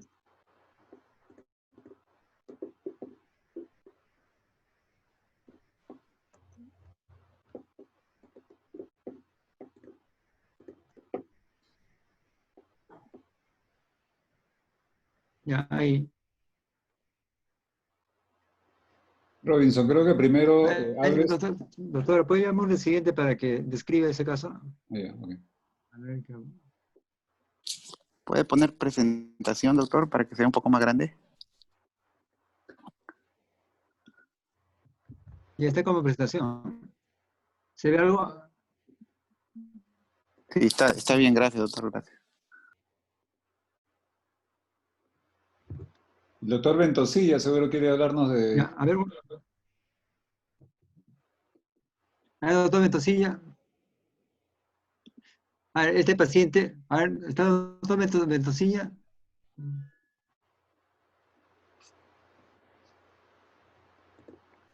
Tienen que activarle el micrófono. No está queriendo... Doctor, buenas noches. ¿Se me escucha? Pero no puede activar su micrófono. Ya.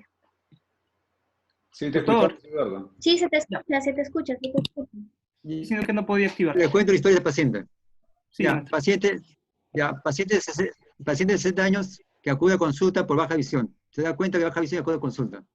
Este es el examen que le hace a fondo ojo. ¿Qué datos más quisiera saber usted? Comorbilidades, doctor. Es hipertenso, 10 años, diabetes niega, exámenes anteriores niega, última reflexión hace 2 años. Sería bien. ¿Podrías empezar describiendo, por favor, la retinografía? Sí, doctor. Bueno, es una retinografía color en la en la cual aparentemente se evidencia microhemorragias. ¿Qué ojo es? Se logra visualizar. ¿Qué ojo es? Ojo izquierdo, doctor.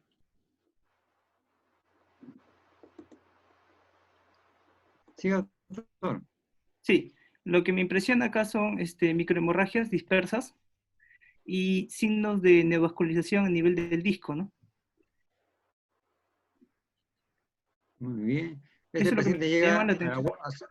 llega a su guardia y ¿cuál es su plan de trabajo? A ver, otro compañero, su plan de trabajo. Como impresión diagnóstica me parecería que fuese una secuela de OSR, ¿no? Una OSR antigua. Ya. ¿Y cuál sería un compañero para cada plan de trabajo?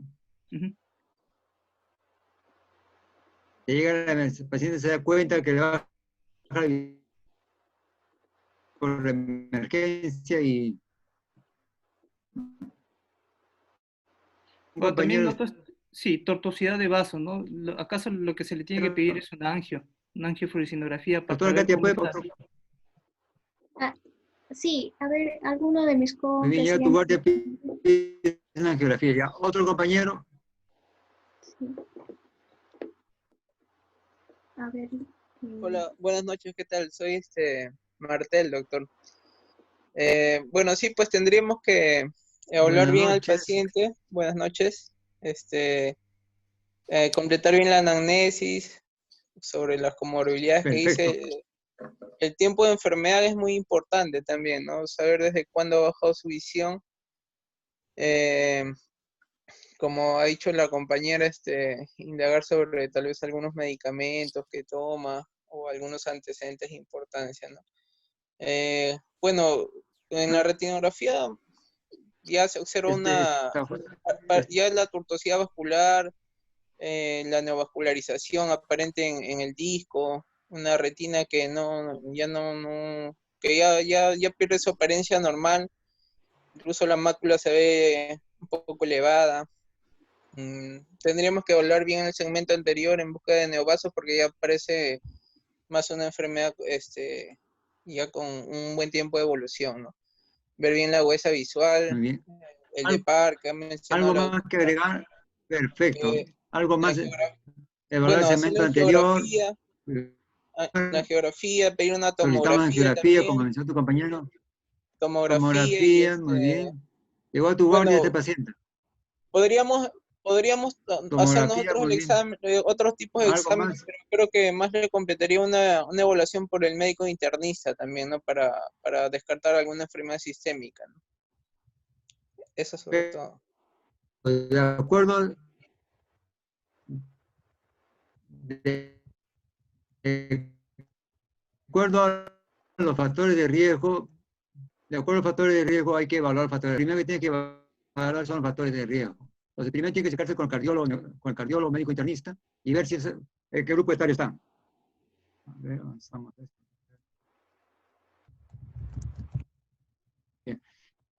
Y acá, ¿no?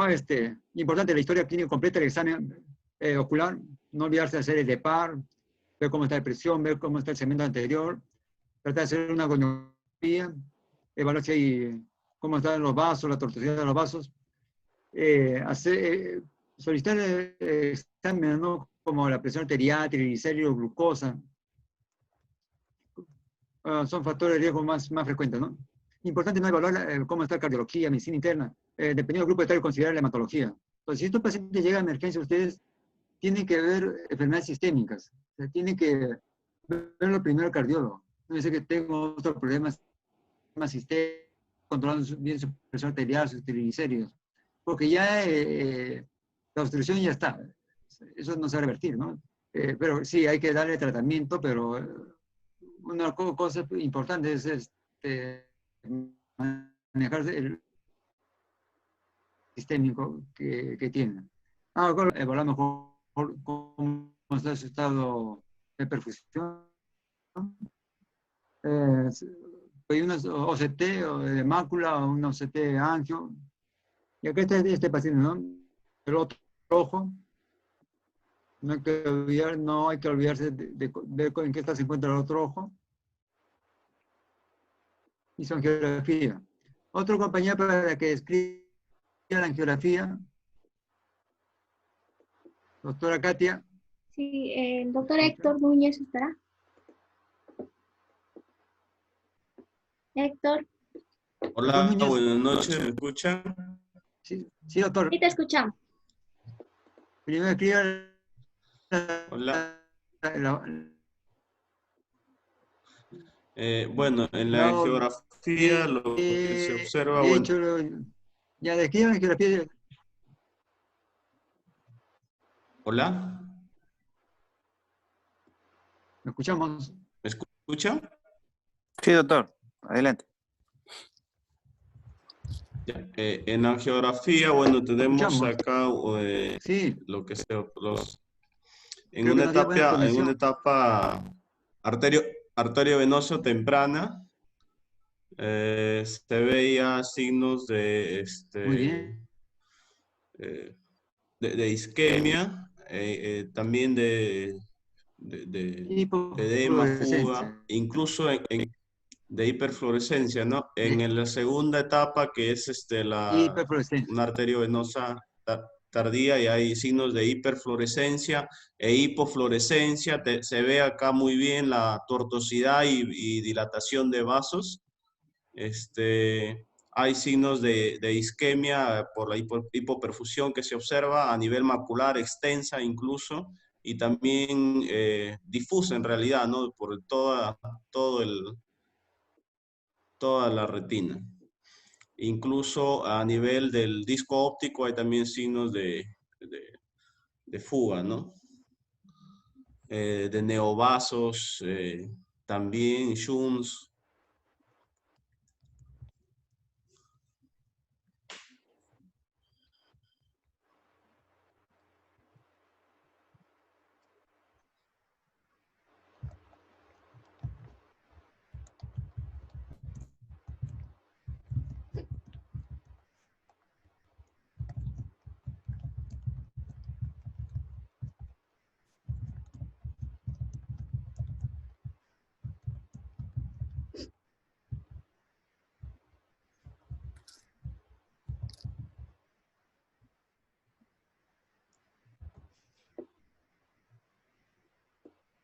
No, no escucho nada, doctor. No sé si ustedes están escuchando.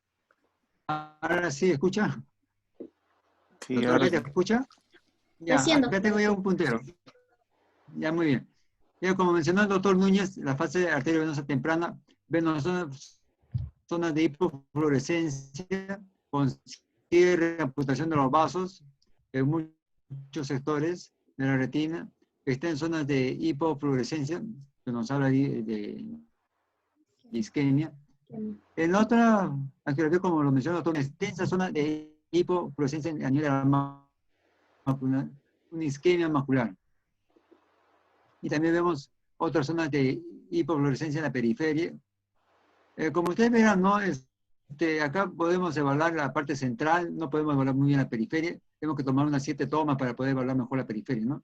Entonces, esta es una limitación de las angiografías estándar. En cambio, una angiografía de campo amplio nos permite evaluar mejor y tener una mejor idea del estado de la retina, del estado de perfusión de la retina.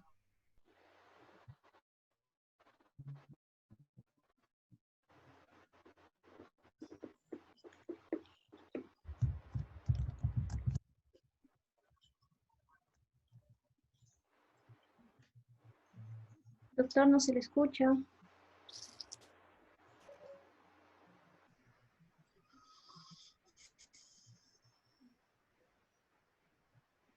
Doctor Escobedo, no se está escuchando nada.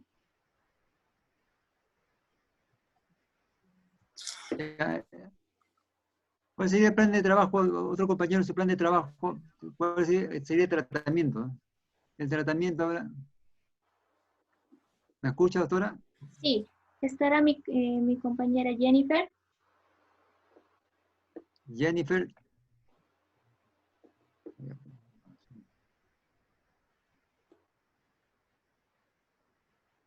¿Otro compañero que esté por allí? Mi compañera Beatriz. A ver, Beatriz, ¿qué es lo que vamos a evitar con este paciente? ¿Qué es lo que queremos que no pase con este paciente?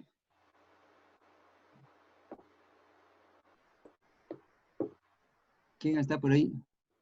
Alguno de mis colegas que esté. Si Bueno, ya están descansando. Bueno, lo que no queremos que este paciente... Acá tenemos dos alternativas. Uno, mejorar el sistema de perfusión de circulación venoso, pero otro es evitar las complicaciones. Tenemos el glaucoma neovascular, una hemorragia vítrica. Entonces, en este caso, por ejemplo, vamos a tener que, tenemos esta zona de isquemia, tiene alta posibilidad de hacer un glaucoma neovascular. Está recomendado poner láser. El estudio de obstrucción vena central retina se ponía láser cuando había rubiosis, neovasos en DIS, rubiosis cuando había neovasos en la pupila. Pero en estos casos, ni bien lo vemos así, esta zona isquemia que hay poniendo el láser, porque a veces lo dejamos y pueden venir con un glaucoma neovascular bastante avanzado y con muchas molestias. Bueno, importante, ¿no? El tratamiento siempre, el control metabólico, el control de la patología sistémica, lo ideal es hacer una detección temprana y la prevención, es importante esto. Cuando hay una obstrucción de vena retinal, sea central o de rama, hay que ver, tiene que ver si es isquémico o no isquémico. Y de acuerdo a eso vamos a ver si le ponemos antiangiogénico para fotocoagulación o corticoides. Y lo mismo que la mácula.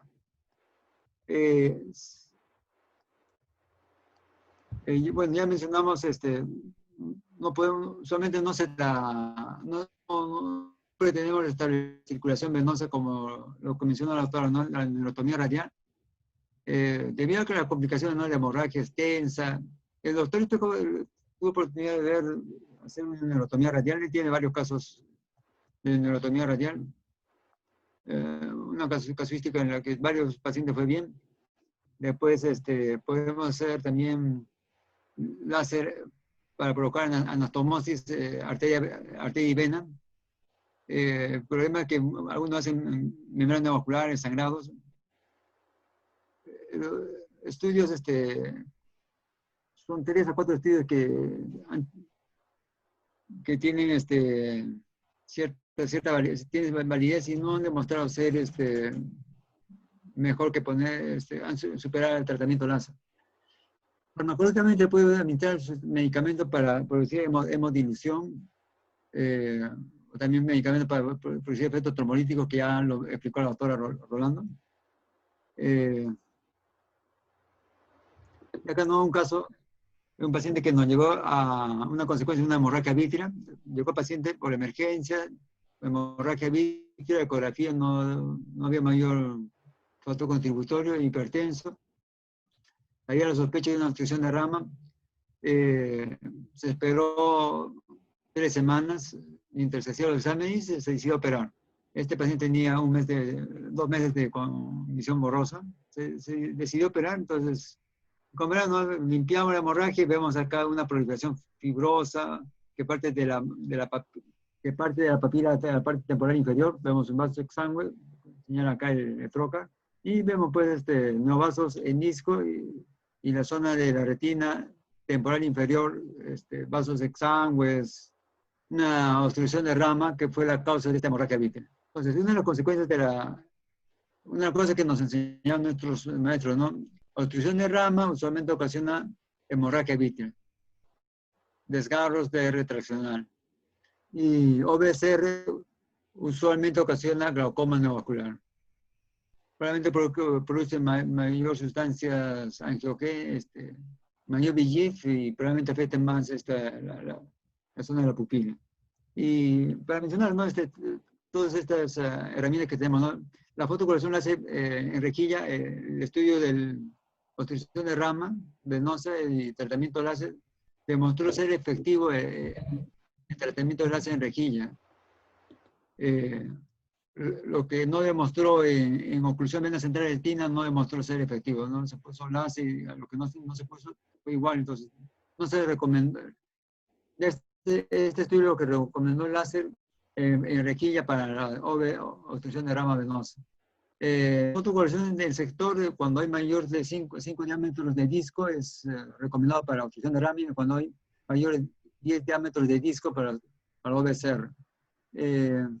Los corticoides, la triamcinolona, en el estudio el triamcinolona no demostró ser mejor que el tratamiento láser focal. En cambio, sí, la triamcinolona sí demostró ser un poco mejor, 1 miligramo y 4 miligramos en OBCR. El problema es que de 4 miligramos tenía muchos efectos, ¿no? Como era catarata, glaucoma. Los medicamentos que tuvieron mayor éxito fue los antiangiogénicos, los varios estudios, tanto en OBCR como obstrucción de rama. También se intentaron otras cosas como la neurotomía radial en caso de OBCR y la hemodilización. Si nos prestan el DKG, vamos a traerlo mejor. Bueno, una complicación bastante frecuente es el edema macular cistoide. Y esta requiere una evaluación, responde bastante bien a los corticoides y a los antiangiogénicos, sobre todo cuando son agudos. Y en los casos crónicos se puede usar el tratamiento combinado. Acá les presento un caso, ¿no? Un caso en el que recibió un tratamiento antiangiogénico, solo antiangiogénico con tratamiento láser, durante 4 meses, pero persistía el edema macular. Se hablaba de un edema macular crónico, recalcitrante. Entonces, al hacer una angiografía de campo amplio, se vio que había zonas de isquemia, para lo cual se usó el índice de isquemia, un índice en el que se halla la relación entre la zona isquémica y la no isquémica y se divide entre toda la retina total. Y cuando hay mayor del 10%, existe mayor riesgo de que haya mayor compromiso de la mácula y el resto de la retina. O sea, acá lo interesante es que estos pacientes que tenían zonas de isquemia todavía, se les hizo un tratamiento de láser focal y una mejoría del grosor macular y de la agudeza visual en estos pacientes, tratando esas zonas de retina que aún persistían, estaban isquémicas. Y aquí para mencionar, ¿no? El OBCR isquémico mayor de 10 dioptríacos con la angiografía. Y el índice isquémico se utiliza sobre todo para angiografía de campo amplio, como el caso que mencionamos. Lo ideal es que tenga menos de 10. Y el OBCR isquémico es isquémico cuando el índice isquémico es mayor de 50.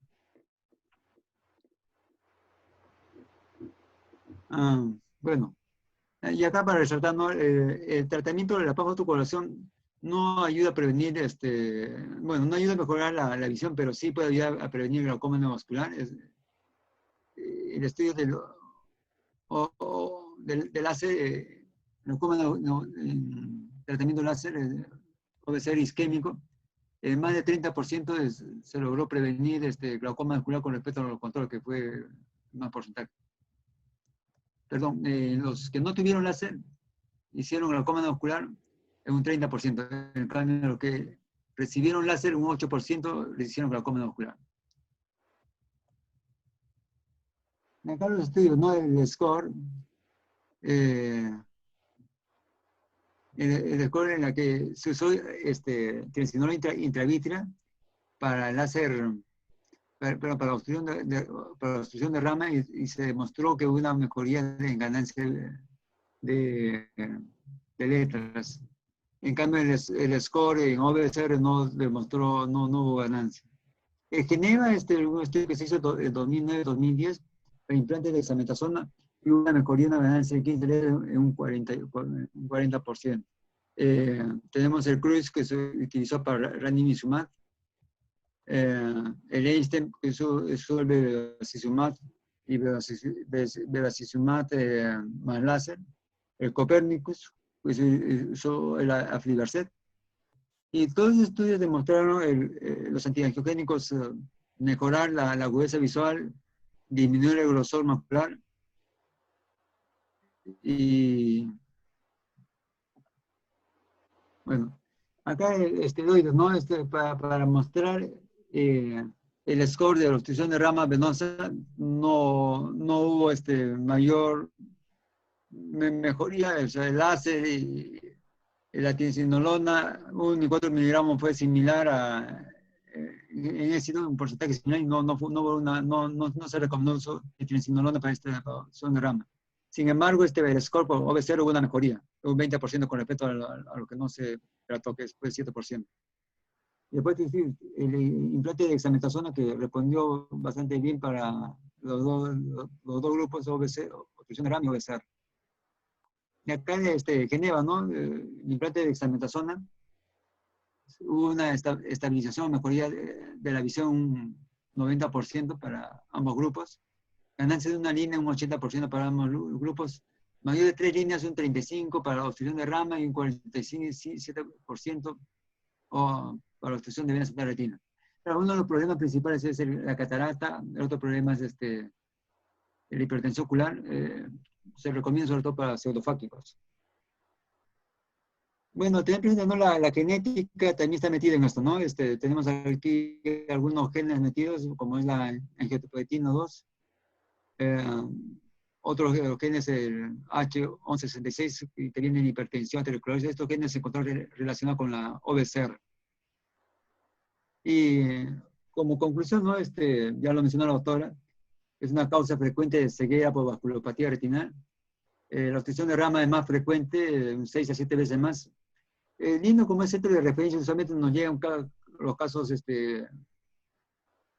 bastante OVCRs, diagnóstico más fácil, más llamativo y los derivan más tempranos. En cambio, las obstrucciones de rama son por sectores, muchas veces son en la periferia, a veces no se les diagnostica en forma temprana. Tener presente los factores de riesgo, ¿no? No olvidarse la edad, hipertensión, diabetes, aterosclerosis. Importante, ¿no? Que hay un grupo de pacientes no isquémicos que pueden verse isquémicos, ya lo mencionó usted, un 30%. No olvidar que podemos hacer OVC, el mismo evento en el otro ojo.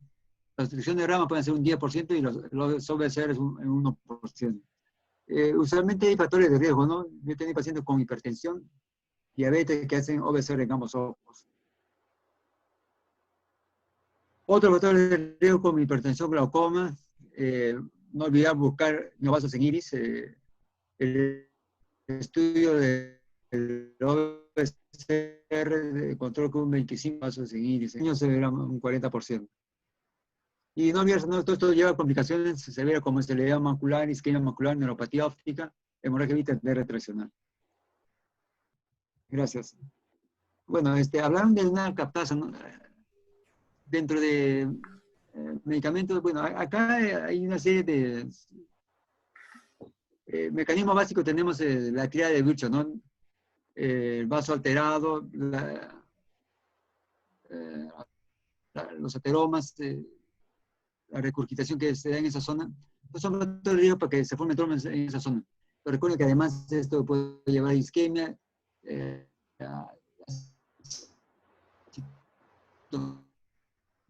que producen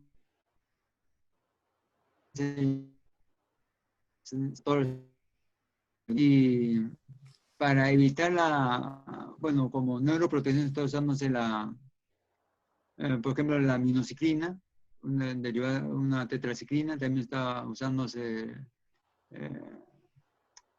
lo que mencionó la doctora, la eritropoietina. Bueno, ahora, hay una serie de sustancias, ¿no? Citoquinas que están aumentadas por el hecho por el problema de la isquemia. Hay una pregunta sobre la captasa. Bueno, no he revisado eso de la captasa. No sé si el colega que ha preguntado podría aportarme un poco más. ¿Algo más, alguna pregunta?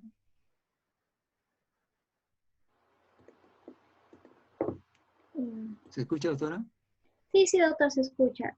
Algunas preguntas he estado ya respondiendo en el chat. Ya creo que todas las dudas han sido resueltas.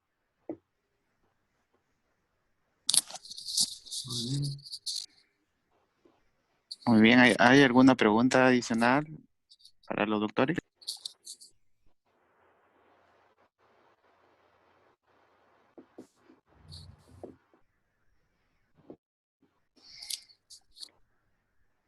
Muy bien. Creo que le agradecemos a... Quería preguntar una cosa. Sí. Ok. Sí, porque básicamente en la charla se han referido a complicaciones vasculares de estas lesiones, pero pensando más en hipertensión, problemas de diabetes, en otras cosas. ¿Hay algunos casos en los cuales tengan alguna especial preocupación por problemas de tipo neurológicos, secundarios, o como causa, o que paralelamente podrían aparecer en el tiempo, un tiempo corto, ¿no? En semanas o durante un mes, como consecuencia de estos problemas vasculares que ustedes observan en la consulta diaria en retina?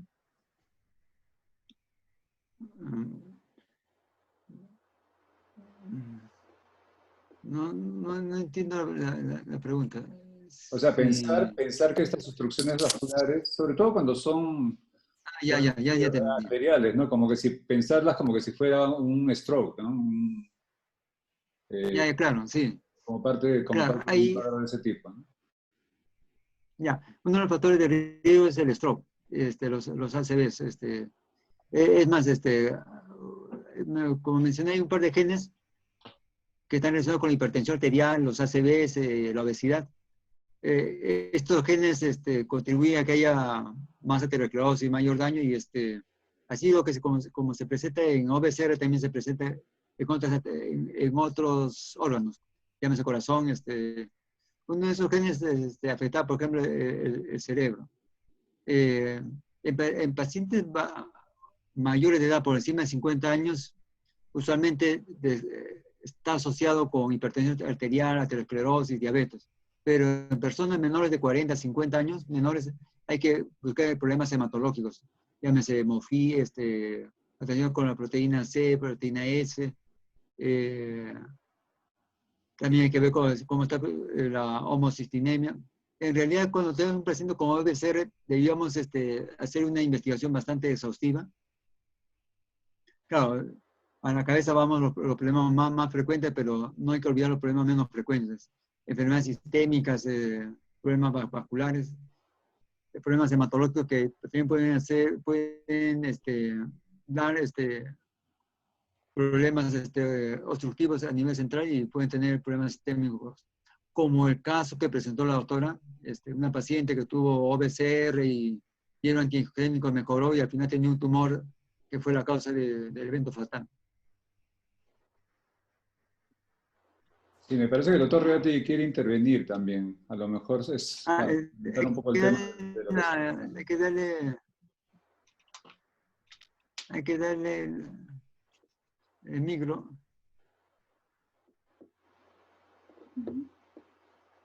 Adelante, doctora. Buenas noches. Me parece que primero saludarlo, felicitarlo porque la charla es extensa.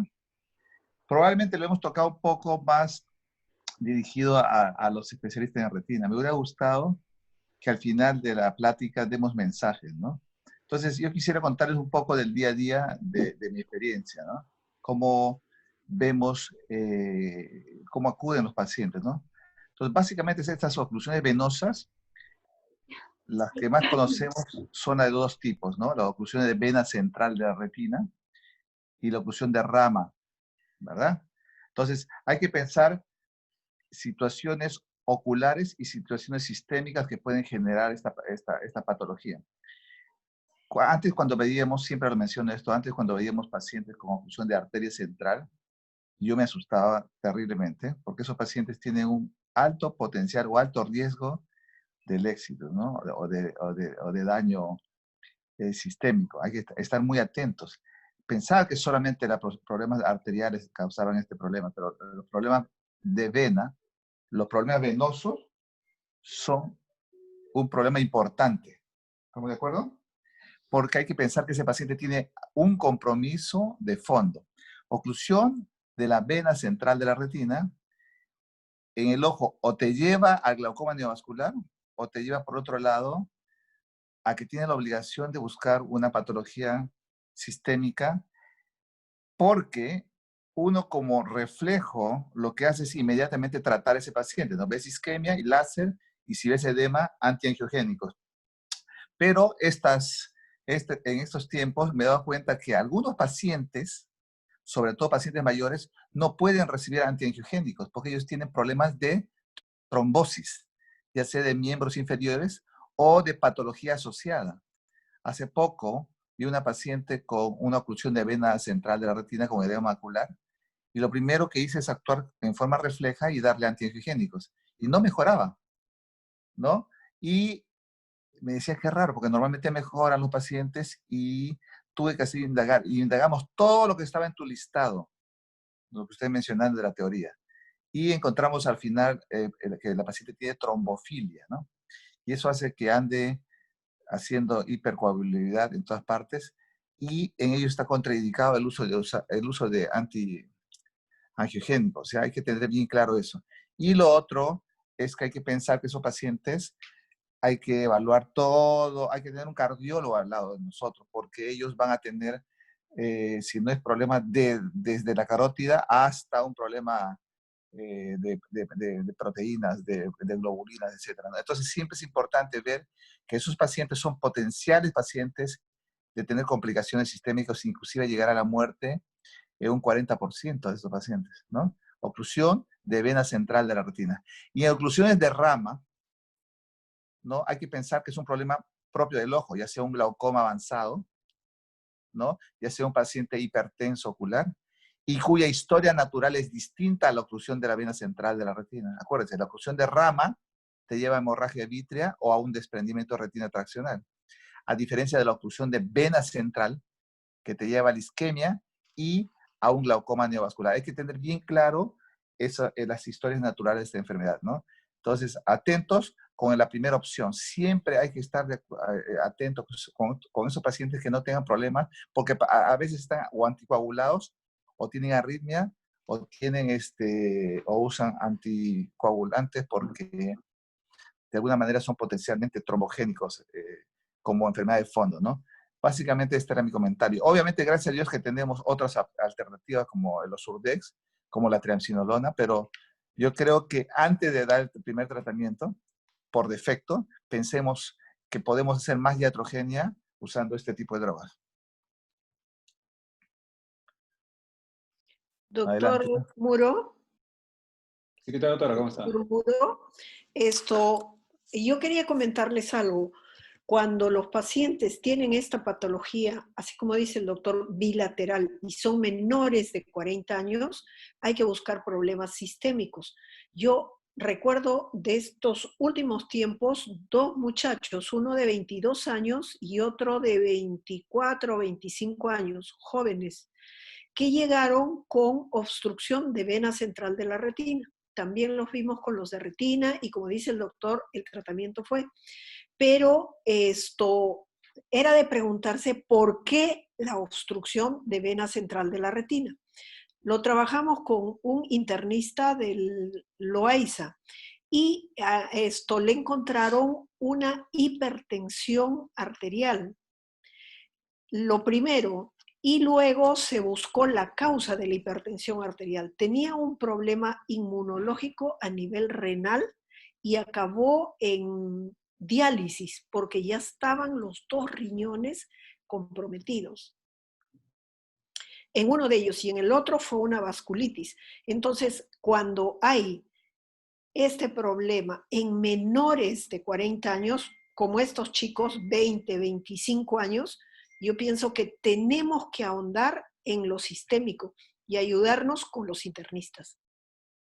Ese es mi comentario. Gracias, y también felicitar al equipo que ha hecho una súper presentación, y súper presentación en el sentido que es muy didáctico, y los que no somos súper especialistas en retina, como el equipo de Lino, pues le hemos entendido muy bien todo, ¿no?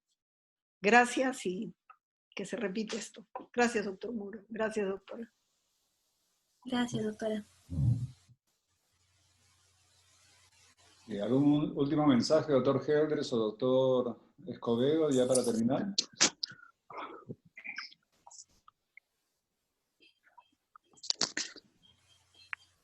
Katia, muchas gracias, sí, doctor. por la presentación. Gracias también al staff de Retina. Y creo que ya nos estamos viendo mañana entonces. Gracias a todos. Gracias. Hasta mañana entonces. Gracias, doctora. Gracias, doctor Muro. Gracias a todos. Doctor Escobedo, doctor Geldres, gracias por su apoyo.